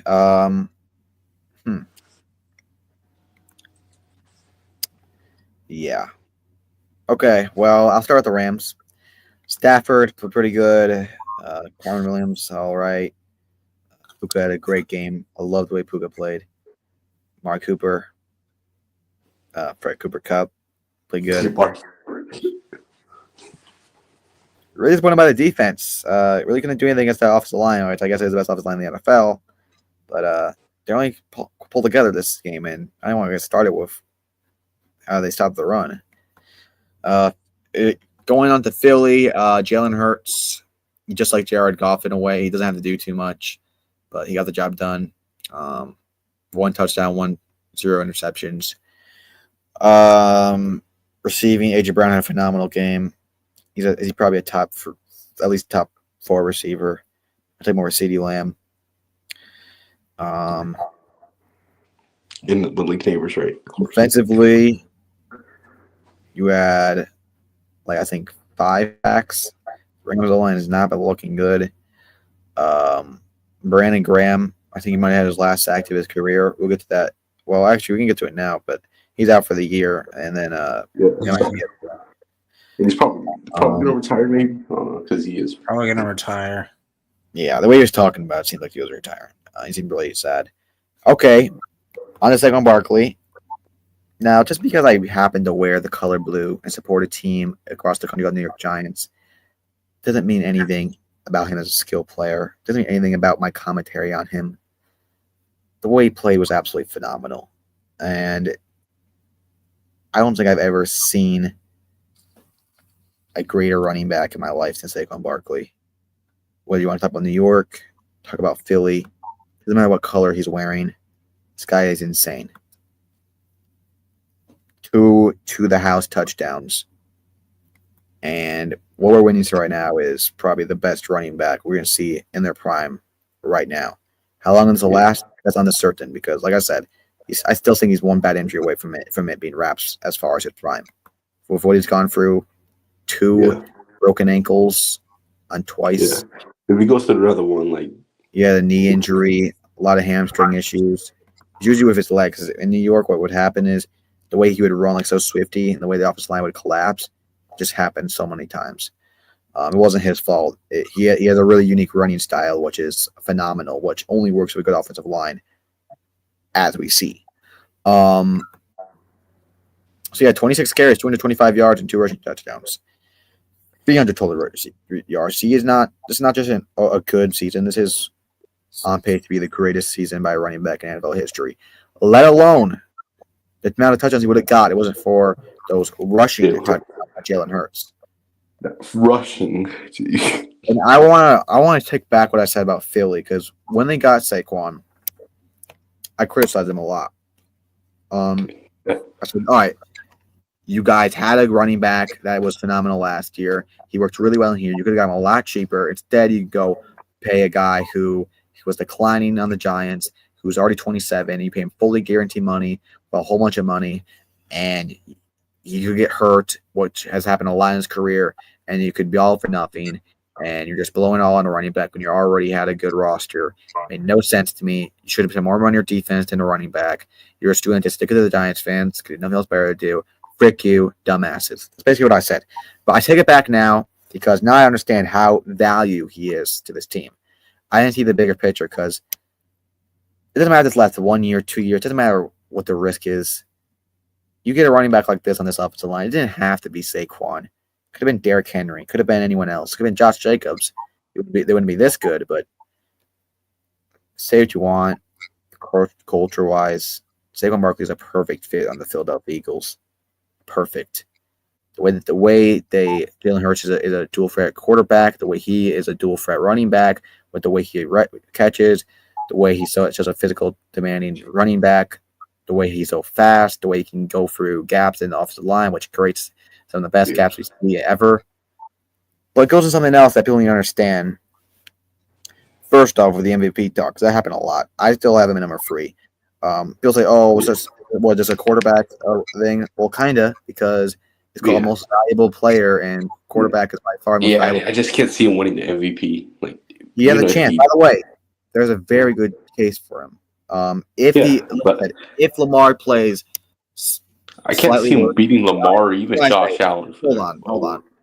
If Lamar plays slightly worse than he has been playing, and he keeps playing how he has been playing, he will win it. And I say that because it's not even his stats, which could be the greatest stats we ever see by running back ever. It's everything this whole year by him. First off, you make one of the greatest running back plays of all time by the backwards hurdle. So you have that, probably the greatest play of the year, one of the greatest running back hurdles and jumps ever. But you have that on the resume this season, and you can also add into other stuff to add into like the legacy of this season. You go into your former team at their home, they boo you, go for 170 yards, like it or not like it. Doing this stuff that you're doing, I mean, just think about what he's accomplished this year: 170 rushing yards and a touchdown against your former team at the home. Let's just say he playing in place, breaks the all-time rushing yard record, has a 300-yard total game, and has the greatest running back jump of all time, or I guess you could say physical play of all time. I mean, what more would running back have to do? Literally, what more would they have to do? And that's not including his receiving. I mean, a really great receiving back. And the only reason why he would not win is because Lamar Jackson played one of the greatest players we probably ever seen in NFL history. So I think he already will win Offensive Player of the Year. I think that's already a lock. If he does not win MVP, doesn't matter how good the other quarterbacks are. And Derrick Henry, like I said, it's unfortunate for him because he's on a less better offensive line. And it's one thing I want to clarify. And I'm not going to get into the whole Giants thing. I already made my position clear on that. But there's two things I do want to say. I do not like how every time, and this was something that Eagle fans and Giant fans actually both should agree on. Every time he plays, keep comparing it to the Giants. Yeah, you have to bring in the Giants to this. It's like beating down on a poor dog when it's hurt. It's like, what's the point? I really, and I do not like Saquon at all. You guys already know this. I would rather have us just appreciate the skill position player he is than associate into his former team. Because I don't see you comparing the stats of Derrick Henry and the Titans. I don't think comparing the stats of Josh Jacobs and the Raiders. But he has to do the Giants. As if we trimmed Philly. We didn't trim the Philly. He chose to go there. That was his decision. And it's working out for him well. If you want to talk about skill. It goes even more than that. Like this game, he had more total yards than the Rams did. That would be a lot. That would be a lot more interesting post to make. But no, they go to the Giants. You just want to roast the Giants so much. A lot of the teams and running backs and players do that. You just have to go take them to the Giants. It's been week 12 and you're still doing this. Most Giant fans are already over it. A lot of Giant fans are not over it. They need to move on from it because it just is what it is. By the way, I think we already see Saquon more as a Philadelphia Eagle than a Giant. I mean, if I look back on a picture of him on the Giants, it's like, oh my gosh, why is it's weird to me. It feels like a Giants. It feels like an Eagles player on the Giants. That's what it feels. It doesn't feel like what it used to be. Like it's just this. Yeah, he's already have a better season on this team than he ever did on the Giants. It would look more sense. It makes more sense for me to see AJ Brown in a Giants jersey than Saquon in a Giants jersey. That's how good he's been in Philadelphia, and that's how disconnected it's got for me. Yeah, like when I saw Week 1 in the freaking Giants jersey, Eagles jersey, I was like so weirded out. But now I'm just used to him on the Eagles now. So let's just please move on from this. It's not that necessary. And even if you want to argue that they made a mistake, okay, then they made a mistake. Move on. I don't think they did make a mistake because, by the way, Tyron Tracy's averaging more yards per game than he did last year on the Giants. So if he was still in the Giants, we would have the same record, probably even worse. And he'd probably be hurt. He'd probably have no offensive line, and we wouldn't want that. He wouldn't want that. We both got what we wanted. It's just ours is a longer process. But casual fans don't care about that. They just care about he chose to go there, and it would be nice if there were some people that treated this like how they treated Kevin Durant when he went to the Warriors. They call him a pussy. They call him a give up. He gives up on his team to go to the winning side. The super team. So. He does the same thing, man. Everyone doesn't care because they don't care about the Giants. They don't care about the fans. They don't care about anything. They just like to make fun of them. And I guess I can't even argue that because the way the performance we put up, I guess it's we gotta deal with what we gotta sleep in the bed we make. So, but I hear Josh Jacobs saying I won't go to Chiefs because it's to respect the rival. And I hear people say, "Oh, that's such a great thing!" Like, "Oh, what a great guy." But people treat Saquon like someone like. By the way, we should all respect him as a skill player. But like, it feels like there's more people. Whenever Giant fans get mad, people get mad at Giants fans for being mad, which is crazy. Because like, even if this was a bad move, which I don't think it is, it's still disloyal to your fans to tell them that you want to be a Giant for life. You want to be remembered as a Giant legend, then join the Eagles. If you would just not have said that, like out of respect for your fandom and who's loved you and who has cheered you on and who has treated you in the best ways, out of respect for them, you should have at least have the courtesy to not do that. There must be respect to do that. After telling him that for a whole year, but he doesn't. And then he's like, "Oh, I don't know why I got booed." Ezekiel Elliott went to the Patriots and he came back to the Cowboys. He got a standing ovation. I'm like, "Oh my gosh!" I don't know if he like did it as a joke, but like. That's different. I think of him is I don't think he intentionally did this, which could be right for his credit. Like I don't think he intentionally wanted to do this. I think what happened was he just felt a little personally attacked when they declined his offer that he wanted. Because maybe he has a bit of an ego, whatever. A lot of players do. And then he took that as a personal attack. They're not valuing him. So he said, "I want to be here," but he said, "I want to be here just to look good to the fans," but he really did not want to be there. And then he just goes to a team like the Eagles because they have a good team, and he doesn't even think about rivals or whatnot. Like he just doesn't care about it. But you don't have to care about it. But at the end of the day, the players make you who you are. Same thing for an actor. If an actor, yeah, you're good at pretending, but if no one wants to watch a movie, you'd be a bum.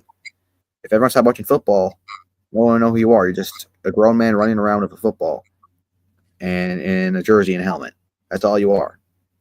That's your life. So if you want to keep disrespecting the fans by saying fans don't matter and if rivals don't matter and fans don't matter, then there's actually no point in me actually even watching this. If it's all about getting touchdowns and these guys making a bunch of millions of dollars and it's all about a business, then why the frick should I give a piss about this? Because that's what it's turned into. Modern football is more about money and more about greed, not about rivals, not about competitiveness. And we're losing a lot of that, not just in all of sports. And honestly, if it keeps going like this, sports might be dead in the next 10, 20, 30 years. And eventually, all these guys will be not even remembered because they don't care about it. They'll just be guys that run on footballs that no one cares about. But people don't care about it. As long as they make the money, is what it is. And this is not just for Saquon. He's like a 1 out of a million, a player like this. It's just some of them have at least a courtesy not to go to a rival. But I said I wasn't going to rant about this. It's not that I'm even mad about him being on the Eagles anymore. I'm already over that. I'm just so upset about how the media handles it.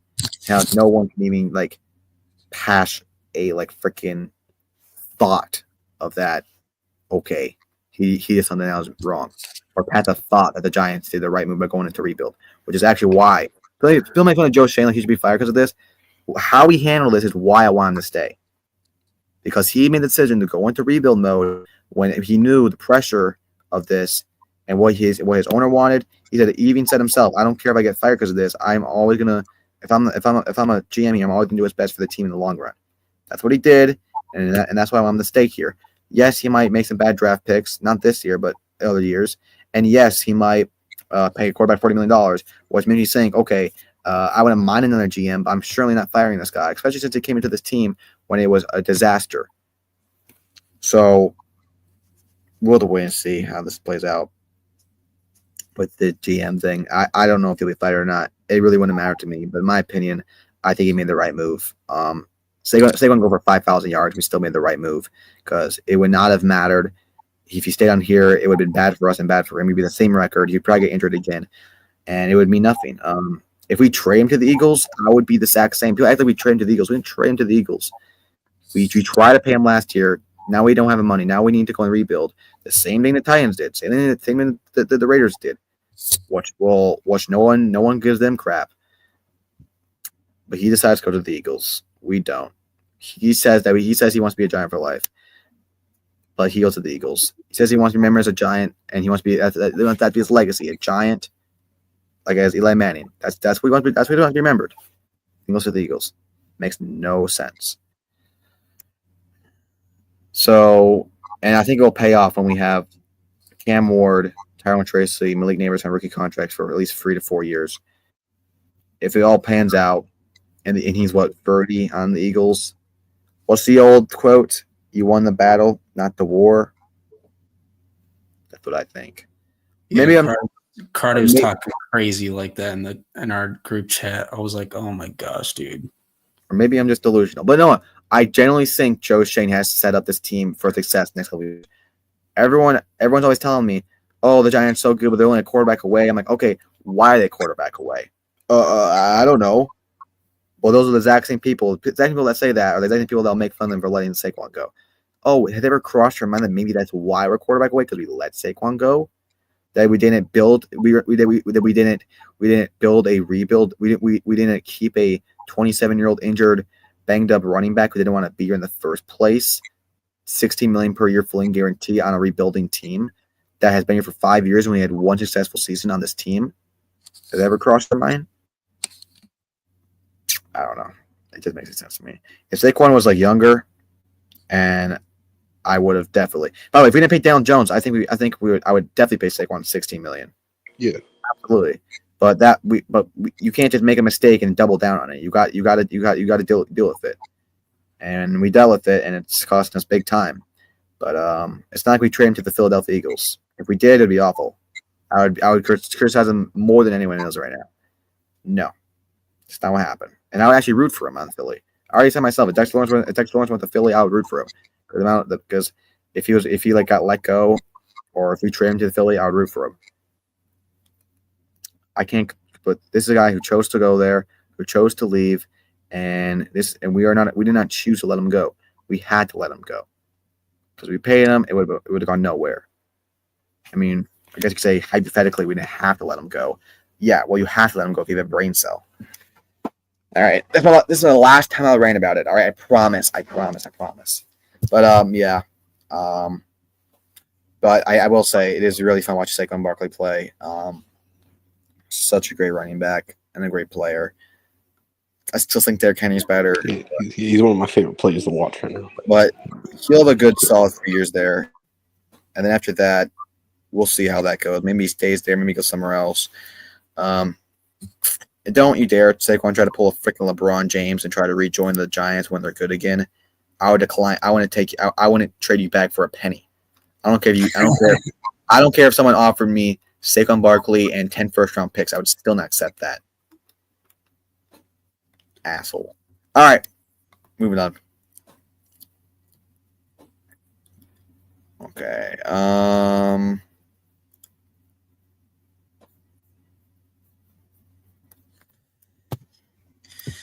Oh, brother. You guys know I was the only one to pick the Ravens. 3 against John Harbaugh. Why did all you guys pick the Chargers? I thought I was losing my mind. The Chargers been really good. This was like a big test for them. The Ravens are the Ravens. That's just how it is. We're buying stock into it, man. Are we gonna say John Harbaugh owns Jim Harbaugh? I mean, the Chargers got off to a good start, and then they just fell apart after that. Johnson, what a terrible night.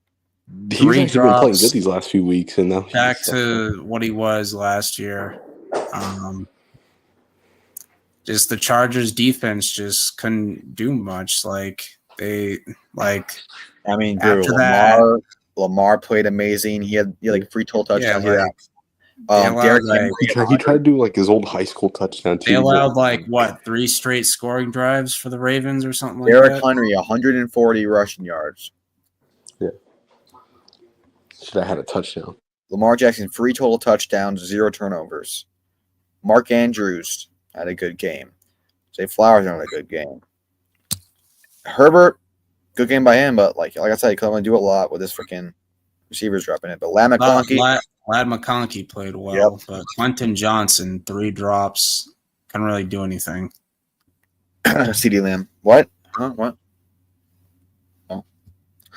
Yeah. But competitive game, you could say. But yeah, the Ravens are just too good. And yeah, great game. Derrick Henry played phenomenal.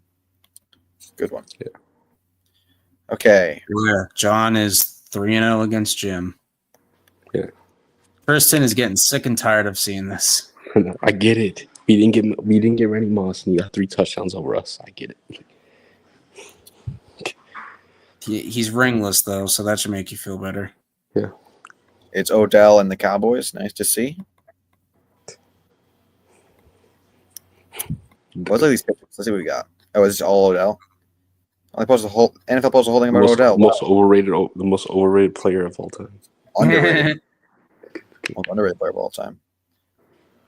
You know, people got to argue on Twitter over that stuff. Oh Lord! Wait, you actually argue? You always defend OBJ. He's the best in this team. I'm not defending. I'm just saying facts. All right, guys. Can I tell you how happy? Hold on. I gotta talk about this. You know how happy I was when I saw this? Like, I got done on my haircut. I look at my phone, I see this. I was so happy because, like, not only is he going to a team that is going to respect him, because Kevin O'Connell, they already had a good relationship before, and he's a great quarterback whisperer. He even was a quarterback himself. I was so happy going into Minnesota, my second favorite team. I'm telling you right now, Sam Darnold gets hurt by a dirty-ass hit by that fat-ass Jalen Carter in the playoffs. Daniel Jones comes out and goes on a Super Bowl run, and Minnesota Vikings win it all. Please, Lord, I beg you, just one good sport moment, please. New Nick Foles we're looking at. No, I actually love this for the Vikings. People make fun of it. Why does it matter? You get a solid backup for Jaden McCarthy next year. A potential prospect, you could say, and you get him for nothing. It's like you got to pay this guy. So I like it. I love that he's going there. If you can't beat him, join him, I guess. So, yeah. I mean, he already has experience throwing touchdowns with the Vikings like we saw in week 1. All right, sorry. Yeah, I love this. A lot better than freaking Nick Mullins, I'll say that. Anything to add about this, Matthew? Yeah, good backup option. Starter. Definitely better than shut up. Better than Jaron Hall and Nick Mullins, that's for sure, because they had to switch back and forth between those guys last year, and both of them were horrible, despite having All I'm going to say is, I don't care if it takes 1 year, 2 years, 3 years, 4 years, whenever this man starts. Okay, hold on. Slow down. Whenever this man starts, he's never getting off the field again. Believe that. Okay, probably not going to see the field for the Vikings. You want to know why? Because Aaron Rodgers is coming to Minnesota, baby. Here we go. No. Oh, so wait. Daniel Jones does not need a. I don't think Aaron Rodgers wants to be a backup to Daniel Jones. I don't think that's a good thing. All right. Daniel Jones be a backup to Rodgers. No. All right. Hold on a second. What are you doing? Terrorism. Bro. What? Why? There we go. What are you doing? Hold on.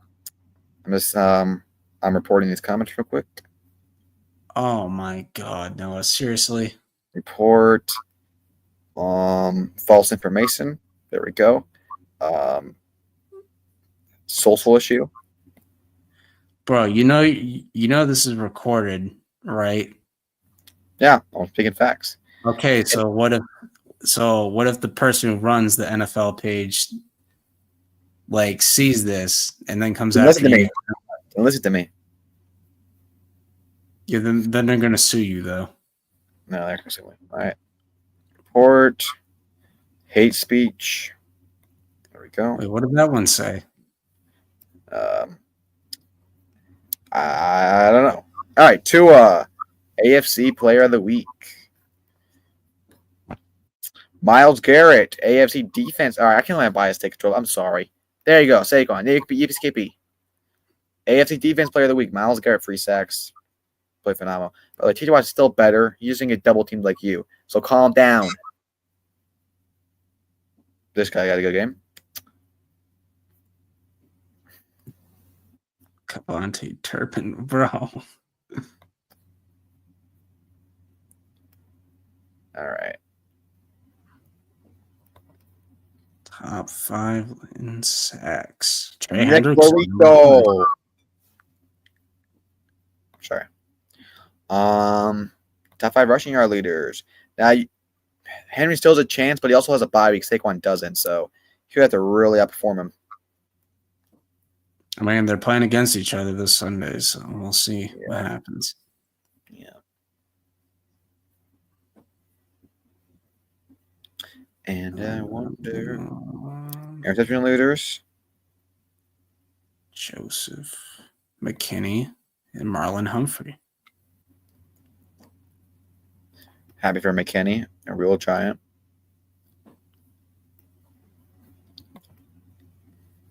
Mr. Drew Lock starts for week 13. All right. Before we talk about our disaster, let's talk about another disaster. Oh, Yikey. So I was about to turn this game off. I'm like, seriously, this game is so ass. I sit here and watch this trash game the whole time I'm trying to eat my food. Then they start to come back. I thought getting invested because I was rooting for the Bears. And I'm like, all right, let's go. My whole family hates the Lions, dude. And they're like, oh, they're gonna win. Like, Shane, let's go Bears. They're like, oh, let's just do it, dude. I'm screaming, timeout. They're not doing anything. I don't know what's going on. Oh my gosh. So before I can get into that, Caleb Williams played great. Keenan Allen played amazing. Gibbs played good. Laporta played amazing. Lions defense played really good the first half, obviously. Juju Moore had a good game. But, man, the way they blew at the end, it is just – I'm starting to feel bad for them. And you can say what you want about Caleb Williams. Because, yeah, he should have called timeout also. He's a rookie. You have a coach sitting there like a dumbass, not doing anything about it, dude. You have 30 seconds to go. You get a sack. Okay, line up fast and snap the ball, but you need to have a play ready for a sack. First off, that's number one. If you don't have a play ready, call a timeout. If you have a play ready, hurry up and do it. If your quarterback is trying to change the play and you see the clock going down, call a timeout and don't let him do it. Instead, they run the clock all the way down to 5. They snap the ball and they throw a stupid Hail Mary or whatever the hell it was, and it was incomplete. You could have just called a timeout, and you could have called a timeout, threw a couple dig routes to try to get closer or maybe a touchdown. And if it didn't work out, save enough time to get a field goal. You don't do that. No. Instead of trying to go in overtime or win the game, you just let it go down to 0 seconds and blow the game. It is atrocity. It is baloney. Just baloney. So, yeah, that is sad. That is just sad. And Lions, they're acting like they won the freaking Super Bowl this game. Frick them. First Thanksgiving game since 2016. Oh, my gosh, their ass. All right, that's all I got to say. Oh, my gosh, bro. This Bears coaching staff has got to be one of the worst coaching staffs in the league. And that's saying a lot because there's a lot of bad coaching staffs in this league. You're down by 3. You're in field goal range. You have a timeout and you don't use it. What the fuck are you doing? You could have called a timeout, kicked a field goal, send the game into overtime, and then gamble it from there. You didn't have to do that.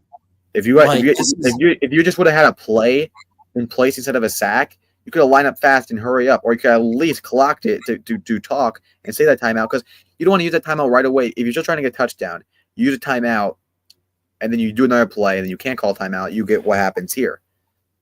So, okay, have a play ready. If you get sacked, you don't have one. You get one out there. He changes the play, and he changes the play, is running the clock down. He doesn't know what he's doing. He's being a dumbass, and the coach just doesn't do anything. And then he has the nerve to say, "I thought we did the right thing." Oh, we're gonna get to that guy in a little bit in later news this morning. But good lord, you got to be embarrassed of yourself. What a loser. They're on what, a 6-game losing streak since the Hail Mary? Yeah, that game broke them, dude. Like, they haven't won a game before that. Like, they're on a 6-game losing streak. Yeah, and always in a heartbreaking way. And like you could have beaten the Packers, you could have beaten the Vikings, and you could have beaten this team. Could have been Washington. Could have been like a lot of teams. Should have been And Washington. like Wasn't for that freaking Cardinals game, the coach is too scared of another Hail Mary. So that's why he has everybody spread out. And that's why, and freaking James Conner's running all over him. Like, it's ridiculous. Yeah, it's bad. That's bad. Is Tristan here? No, I don't know where he is. I don't know what happened. Thank God. Okay. I told myself I was not going to let this damn team ruin my Thanksgiving, whether we win or lose. And it freaking did. I should not have been mad. I should not have been mad. I should have been happy. We lost in the best way possible. Neighbors had a good game. We kept it close and competitive. It was fun, and we still got our draft pick. It should not have made me mad. That's exactly what I wanted. No. I don't care how hard you try to flip it. I'll never be happy for Cowboys beating me. It just pisses me off, especially when this freaking overshow, like, ass is like celebrating like he won the Super Bowl, and letting me start freaking Micah Parsons acting like we're gonna go on a run.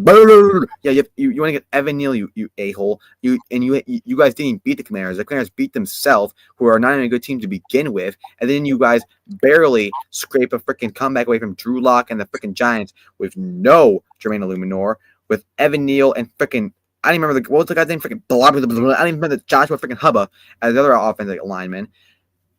Oh my gosh, I can't even fathom how lucky you guys are and how embarrassing this is for you guys. The fact that this game was even close. All right. Let me start with the basics. First off, offensive lineman was awful. Not because I still love our offensive line. It's because we had 2 missing offensive linemen. And outside of that, John Runyon is okay at best. John Michael Smith has not been really good this year. And Greg Van Roten is all right, but he's also 36 years old. So what do you want me to say? As far as running game, Tyron Tracy had a really good game and a rushing touchdown. But after another great game and after Offensive Rookie of the Year and on pace for 1,000 yards, let's just bench him for Devin Singletary. That's a great idea. Malik Neighbors had a great catch. He had a couple bad drops. And listen, I'm not mad at the drops at all. Because you guys don't know, he has the most catches in the first 10 games out of any rookie receiver, or any receiver in NFL history. And who did he pass? Odell Beckham Jr. Before I even get onto Malik Neighbors, it is sad that this guy could have had the all-time greatest rookie year of all time by far. Because you understand, this guy's averaging 74 yards per game. That's top 10 on any receiver in the NFL. And he had 3 dumpster can quarterbacks throw to him in different games. This guy has the most. He is number 2 in most receptions in the league, and he missed 3 games, and he has 3 different quarterbacks. What do I mean to say? Like, what this guy could have been, even if he didn't get injured, what he could have been with these quarterbacks. As a good quarterback, I can't wait till he gets a good quarterback, because it's already said that his rookie year is ruined because of this bull crap that's going on, that he had drafted this trash organization. So it's way better than this. And it's just sad, but at least I know he's good, and the league doesn't know he's good yet. They're going to know next year, and I think it's almost clear as day. He had a great catch, couple bad drops. He has leadership issues. It's the same with Odell what we had with Odell. Whenever he has a bad game, before when it was his fault, like early in the season against the Commanders, I loved the way he would say, "It's my fault. I got to work on it. How I do it." Now he keeps losing so much, we see that starting to play into his attitude with, "Oh, I don't care if I drop a couple balls. Keep throwing me the ball." He doesn't even say, "I need to fix it." Or I don't know. After losing a game where you don't get a lot of targets, you go to the media and start calling teams soft, doing all this stuff, which you should not say to the media. It's like, you got to be the person to go out there. You got to be the person to change it. You got to try your best, even if you are trying your best, not working. That's the attitude you need to have. That's the mentality you need to have. But you already saw what he said. He hates losing more than he loves winning, and it's clearly affected his attitude. It's been affecting him a lot. It should affect you to play harder. It should affect you to say, "I'm going to be better than I can even imagine. I'm going to be better than I could. That no matter how bad the team is, I'm going to make them good. I'm going to carry my back." He's not doing that. I feel like he just gave up. I feel like he just doesn't care. He's like, okay, I want things my way, and I want everything to go my way. And if it doesn't work out, it's everyone else's fault. I don't like that attitude at all. And I need him to fix that because when we do get a good quarterback and when things are going our way, and then when we do get smacked around in the face by a team at one point, how are they going to deal with that? When you have no one to point fingers to, then what are you going to do? You can't have that kind of attitude. I get it. He's 21 years old, guys. He's 21 years old, and he's really young. It's his rookie year, and we're 2-10. He's had freedom at quarterback. A coach that does not respect him or care for him. I get it, but this is not the kind of leadership we need, and it's not the kind of leadership I expected from him either. I know what kind of person he was, and I'm fine with it because I know as long as he is, he could be the grumpiest, the most dramatic. I know what kind of player he's going to be. He has the potential of being the greatest giant receiver of all time. He has the potential of being the greatest receiver of all time. But that right there is not going to win a championship, which is what I hope for in this future rebuild that we're doing. That right there will win you games and good stats, not a championship. So hopefully that matures over the years. I hope we see that later in the season. As far as the game overall, it is what it is. Drew Lock made him look like Michael Vick. Embarrassing. Almost won the game, but dumbass play calls, dumbass coaching, terrible defensive calls. No Deontay Banks this game, which is either good or bad. CeeDee Lamb didn't play most of the game. He had a hamstring issue, and he did not really have that good of a game either. I think this has a win-win for me. Cowboys, you're ruining draft stock. You're probably going to give Jerry Jones a false sense of what this team is, and you're going to just one step closer to the Cam Ward when we need it. So, but am I going to lie? No, it still affected me. It shouldn't have, but it did. But yeah, I'm happy with how the team played. They played competitive. Malik Neighbors, 74 yards. Yeah, he's phenomenal. That's all I have to say. And now Dexter Lawrence is out for the season probably. Phil Johnson's probably out for the season. This season's over. And I don't think we're going to win one more game. We're probably going to go – I mean, the only game I see us winning maybe is the Eagles. And I say that because they might have their guys on the bench that game. That's the only way. Besides that, you might upset the Saints. And that's a big might. There's no other game you're going to win besides that. So, you can't beat the Panthers or this Cowboys team. What the frick am I supposed to think you guys are going to be? Okay? That's 8 straight wins. That's 8 straight wins against the Cowboys. Listen, you got to go for the dark times to have the good times. And no matter how painful this is going to be and how painful it has been, it's going to get a lot better when this team finally becomes good, which might be next year, might be next 2 years, might be 5, might be 10 years. Either way, I'll be one damn happy camper when it does happen. So yeah, congrats to the Cowboys. We're new draft stock. Frick you. Sorry. What happened to Dexter Lawrence and Theo Johnson? I didn't see what happened. Dexter Lawrence has a shoulder thing, and Theo Johnson, I don't even know what it was, but he's probably out. I think they're both out for the season now. Like it even matters. It only matters for me. It makes me mad because I wanted to see Theo Johnson keep developing. He's been so good this year. Dexter Lawrence, I wanted to see him have a record-breaking because he already had 9 sacks. He could have had a lot more, but no, I don't think it's going to happen. So, yeah, this team is so bad. This is also probably the worst. I mean, I thought 3-13 in 2017 was bad. This is worse, and even more worse for what's going on outside of the Giants with the whole Saquon stuff. But yeah, it's just the worst year ever. But hey, what do they say? When you reach rock bottom, there's nowhere else to go besides up. Which I probably would believe that, but I've seen this team go really down, and I've seen it get worse.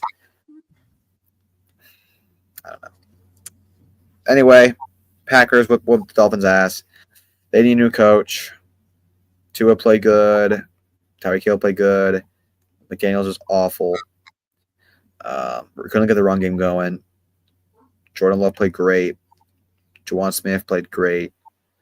Josh Jacobs, another great game by him. Yeah, but what do I have to say? Matthew? I mean, I'd say this every year. Dolphins cannot win games in cold weather. They suck. Or just good teams in general. They can't beat teams over 500.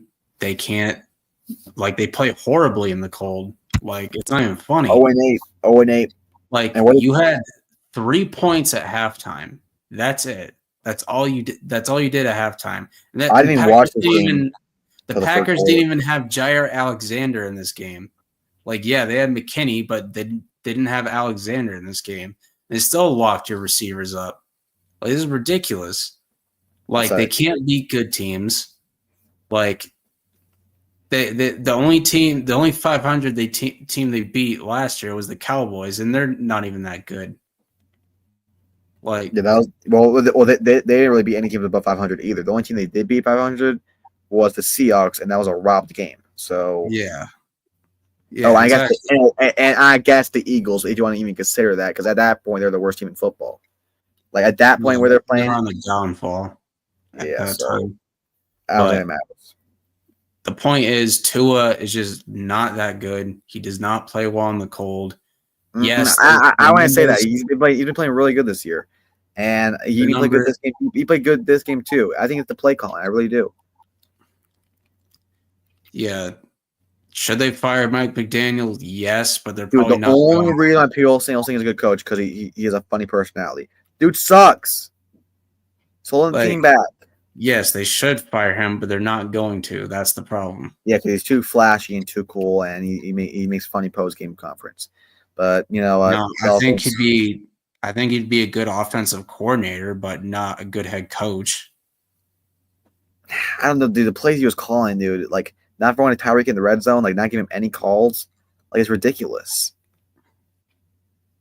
Like Tyreek, like he had a good game, but only because of that. He only had a good game because of that one big play. Aside that, it really wasn't nothing going on that much.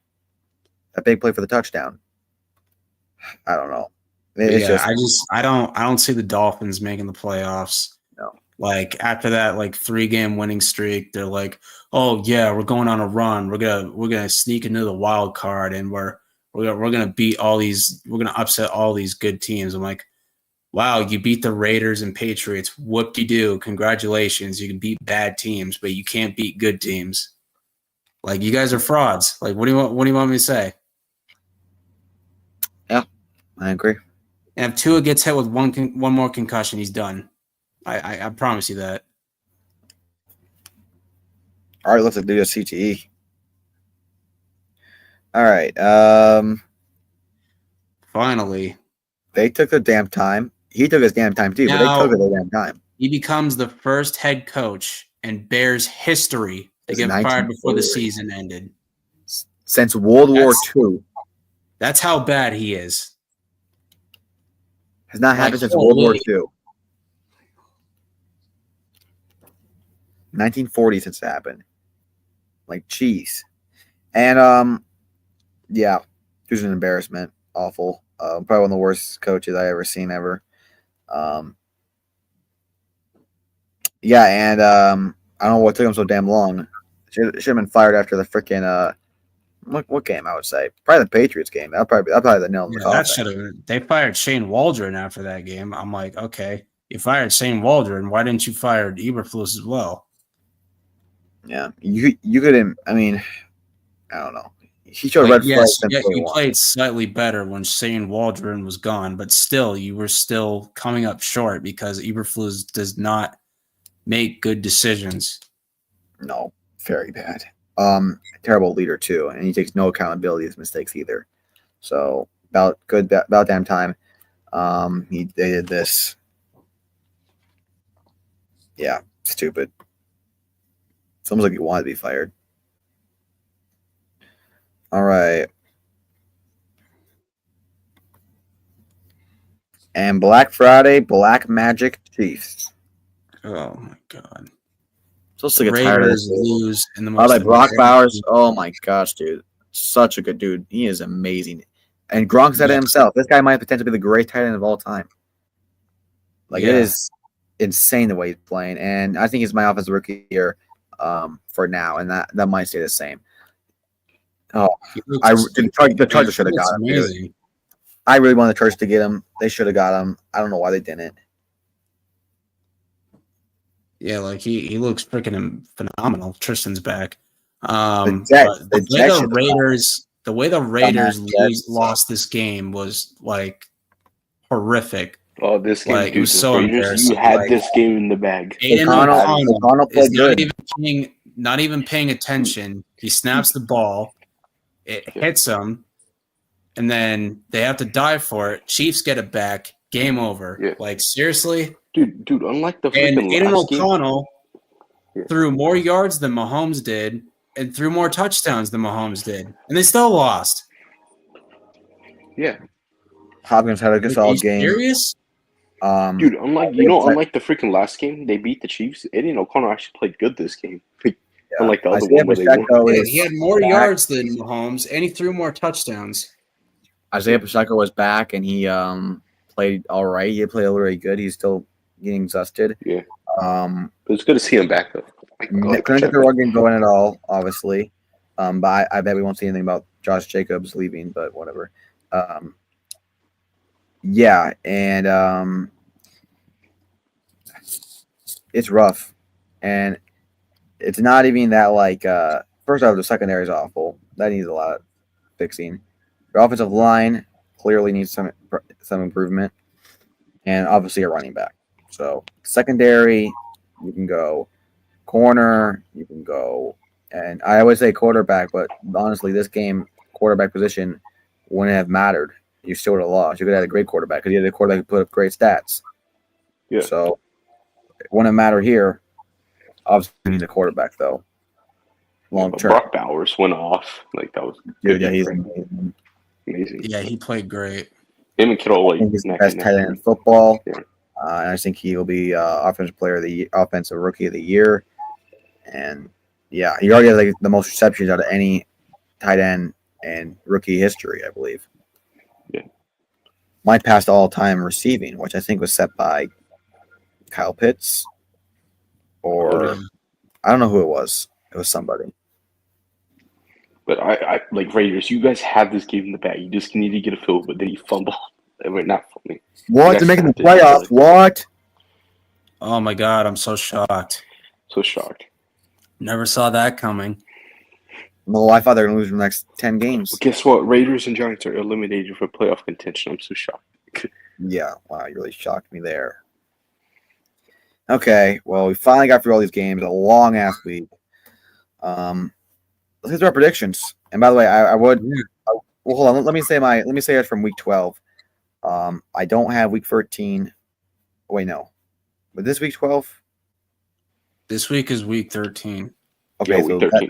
that's with the Thursday games, right? Yeah. Okay, so this is week 12. Week 13, I think I'm 2 for 2. And I don't have the folding yet. I'll get set. But I'm 4-0 right now. Last place was me at 6-6. I gotta set my bias game in the way. I'm gonna stop it. I telling you now, I'm gonna stop it. Tristan, Big T, sorry, my fault. 7-5, and World, Ben, and Evan all at 8-4. So they were the top.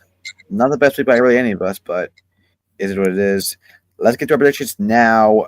If you guys ask, do I regret picking Panthers over Chiefs? No, I don't. I really don't care. He almost won. Oh, stop it. All right. Well, we already got these in the bag. Let's get to our Sunday games. Texans, Jaguars. Guys, Trevor Lawrence is back. The Jacksonville Jaguars. I'm telling you, this Texas team is not good. And I'm telling you, this Jacksonville Jaguars, if Trevor Lawrence is going to come out and Brian Thomas Jr. is going to play amazing, and they're going to get a win against the division. And listen, I think the Texans are going to split. Have the picks on screen. The Texans are going to split every single division team outside the Colts. It's not on the screen, dude. Your messages are on the screen, dude. Messages. Your Instagram messages are on the screen, dude. Well, thanks for letting me know 10 damn minutes after. I know, I just realized. I just told you. Yeah. You want to realize me throwing out the window? All right. Sorry. Brick. Anyway, Titans being the Jaguars. That's my pick. Look, I want to pick Jaguars. I do. Jaguars being Texans. Sorry. I don't trust them, though, because Doug Peterson is not that good. Doug Peterson's not that good of a coach. The Jaguars' defense is horrible. Their offensive line isn't very good. Brian. I'm gonna take the Thomas, I'm gonna Jr. take the Texans in a close one. I think it'll be close, but Damn, I'm really debating Trevor here. Lawrence is expected to play, which is good. So he'll definitely give them a better chance. If Mac Jones is playing, they would have no chance in this game. Just gonna tell you that right now. Dude, I don't know who to pick because obviously I should go Texans, but Brian with Trevor Thomas Lawrence. Jr. With Trevor Lawrence, haven't been playing really bad at all. They actually been playing good with Trevor Lawrence. This is such a risky game to pick because it could go either way. Because Texans haven't played Texans that need well. to win. They need to start winning their games. So because they can't. Like I said, I gotta root for my draft picks. So you already know I'm going. I want the Jags. Fuck it, I got Jaguars. Yeah, Tristan knows ball. I mean that every way. Okay. Well, pause. Hey, Manning versus Tom Brady. Let's go. Yeah, I'm gonna kill myself. Let's go Colts. I'm gonna go the Colts. Dude, pick the Patriots. Come on. No, this is our team. Score prediction: Colts 27, Patriots 13. May throws one touchdown and an interception, which turns into a pick six. Okay, bro, we got it, dude. Drake May's like the best part of this team. Okay, I got a Colts. Field goal and then we get 2 field goals and call it a day. But part of me actually wants Colts to win this division. They are pulling out the red jerseys though for this one. Dude, I actually want the Colts to win this division. I do. I like Anthony Richardson. Yeah. So I'm gonna go Colts. And watch them do good in the playoffs if they make it. What are you saying, Big T? I said Colts. Oh. Oof. I'll go Falcons. I'll go them Falcons. I'm going Chargers. Kirk does not do well against good defenses. Chargers. All right. Keep doubting Kirk Thuggins, and you're gonna be proven wrong. Kirk Thuggins. I like Kirk Cousins. I like the Falcons. Yeah, I do too. But their defense is horrible. You like that? And he's always gonna have a sub 500, 100 record, 500. Geno Smith revenge game. Oh, I forgot he was on the Jets. Yeah. Jamal Adams. Wait, no, never mind. Jamal Adams. Guys, are the Jets gonna go 3-13? No, they're gonna win one. Rodgers needs to win, and it's gonna be this game. I'm going the Jets. I'm going Seahawks. Geno Smith. After the game, Geno Smith's going to do what Kenny did to Silver in season 6. He's going to do the motion and then, flip the bird at the Jets fans. For what? For him being ass? He was trash on the Jets, dude. And by the way, Aaron Rodgers to be fair, all quarterbacks on the Jets suck. But I got Jets. Don't disrespect Aaron Rodgers, you are a Minnesota Viking. Don't disrespect. I got Jets winning. They need to win another game. They're gonna win at least one game, and I'm gonna keep doing until they do it. All right. Yeah, dude, I actually might pick. Okay, this game is another rough one. All right, I'll go the commies. Dude, Titans haven't been looking that bad, dude. All right, so.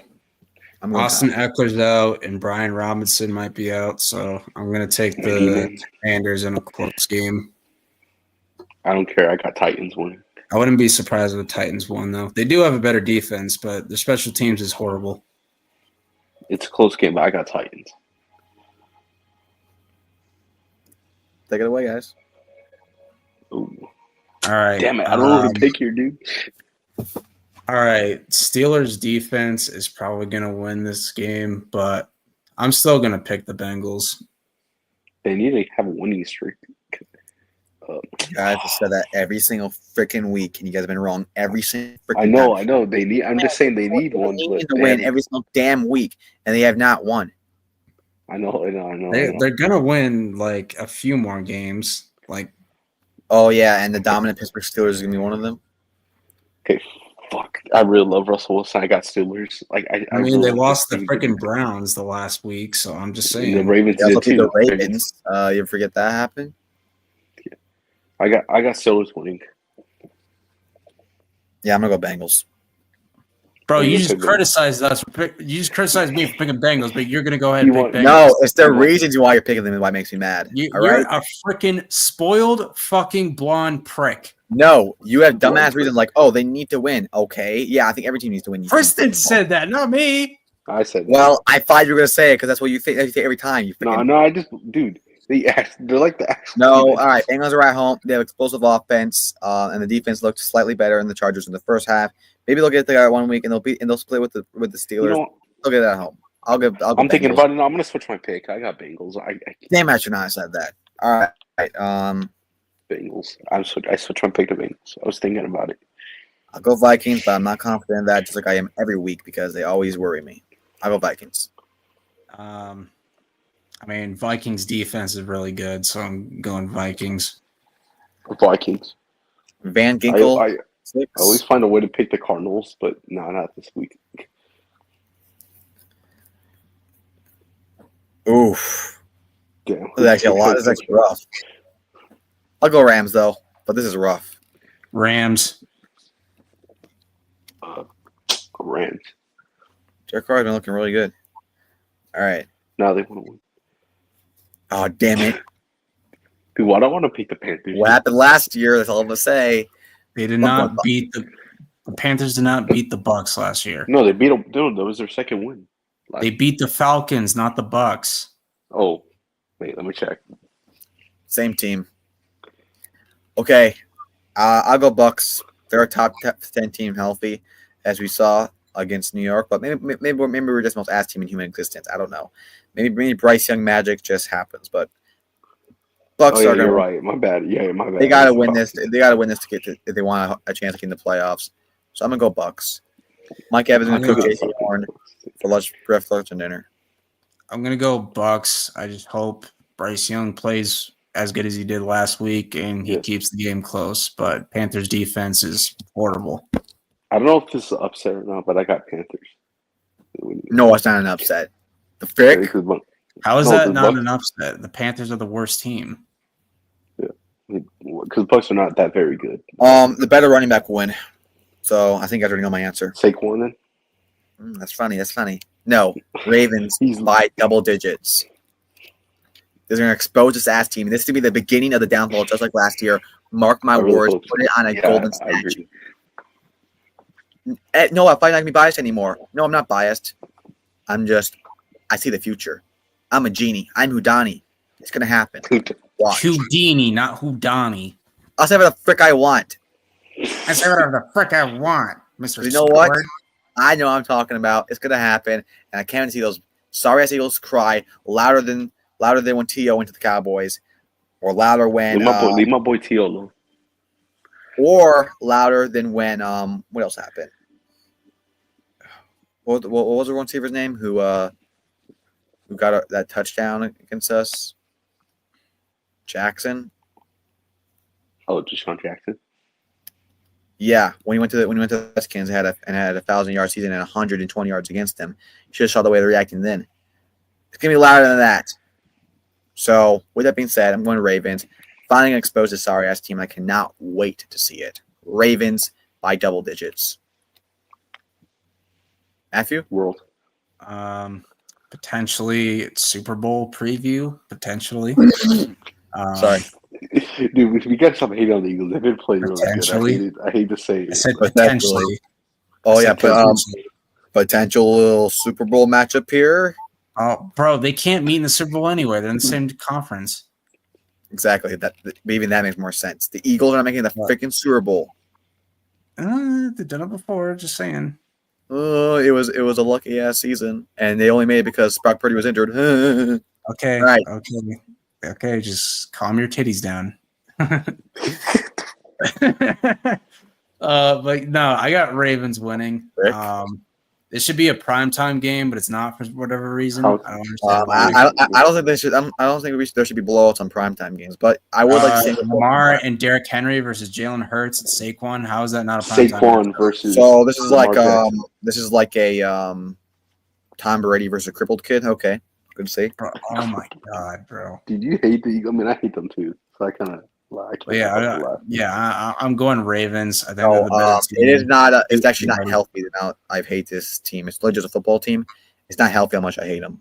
It's not right. It's not Okay. normal. I got the Ravens too, and I really hope the Ravens blow them out. If they Lamar, blow them out, I'll be fucking mad. Yeah, Lamar always plays good against NFC teams. Yeah. By the way, So it'll watch- stay. Daniel Jones is destiny. Watch Saquon have like his worst game against the Ravens too. I wouldn't. Yeah, that'd be hilarious. Oh man. But the defense sucks. So Will he have another dropped catch to save the game again?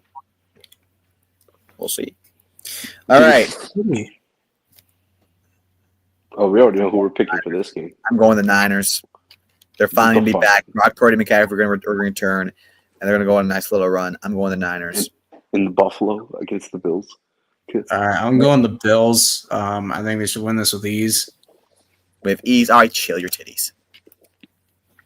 Bills blow them out. Bills. You're just salty. You're salty. Oh, my soul. Oh, yeah, whatever. Okay. Okay, why is this the Why Monday is this night? prime time? Why? You could put Eagles versus Ravens. You could put Bills versus 49ers. Like, You put this on here. Like, why? I'm going to go Broncos. Broncos. Broncos. I was going to pick the Browns. Broncos but no. country. Let's ride. Russell Wilson's not there. Jerry Judy revenge game, perhaps. Oh, yeah, Jerry. And Thursday Night Football. The Green Bay Packers, 11-2. I'm on St. Brown. Shove that freaking. All right, I'm going Packers. Lions. Okay. Lions sweep then. Oh, Last get the time living piss out of here. I The picked the Packers- Packers, they lost, so I don't trust. Oh, what that. happened the game after that? When they beat them on Thursday, it was embarrassing. Oh, Game ever. God, a year ago on freaking Thanksgiving. Oh When my they were gosh. worse. I'll say Yeah, this. I'm going to Kenny 2 interceptions this game. I'll say this. I'm Packers betting beat on them in that. the Lions are I'll going to say lose. this, They're going to choke. Packers They're are going to gonna beat them lose. in the postseason. Packers are going to split them. They're not going to sweep everything in the NFC freaking North. The Vikings are going to beat them too, by the way. Just wait for that. Yes, I Really- agree. The Vikings are going I to agree beat them with the that. I last agree week with of the Oh, season. so the Packers won't. So the Vikings will. The Packers won't. That makes no Because the Vikings are better than the Packers. Okay, let's be real. No, look, I have Packers They beating have them in better the postseason. receivers and a better That's defense. my pick. Lions sweep them in the regular season, but Packers beat them in the postseason. That's right. How about the Packers beat them and then in the postseason? How about that? Okay, fine. You know, I'll pick the Packers. I don't know what I'm thinking. Packers need to beat them. Jordan Love legacy game, just like he did in Thanksgiving, and he's sorry ass Lions are gonna go on a losing streak. They're gonna finish 11-6. All right, do that. Damn, he hates the Lions more than the Eagles. He has like some hate for the Lions. Don't ever say blasphemy like that ever again. Who do we? Well, who it's are our what teams it playing looks next like, Noah. Who are our playing teams? Who are our teams? I already know how I'm picking here. Oh, we got Panthers. Panthers. I might pick the Panthers that week too, but we'll see. Who did the Giants play this week? Oh, you played Kirk this Cousins revenge game. Gonna be a repeat of last year.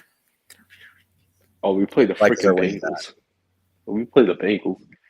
Kirk Cousins revenge game. Think Why we about on it. our turn? Got a crippled fight right here. Crippled fight. Dude, Nice. are we Thank- never gonna get Dak? Are we never gonna get Dak versus Joe? Because every time we almost have a college Cooper Bengals Rush. game, he's always Cooper in. Rush and his son. Thank goodness the Patriots don't play this. Dude, that we can week. never All have right, Dak Matthew. versus Joe. We'll never have Dak versus Joe. Finally get One a of them's break. always injured. One of them's always injured. No, Matthew, you don't understand. The bye week was actually like probably the best week for me outside the Seahawks and Browns game. It was like I never had more fun just relaxing. Are the Chargers Yeah, I gonna get- beat the Chiefs? I got a break before we get blown out by the Cardinals. All right, we got it, Matthew. We got it. You get it. You hate your team.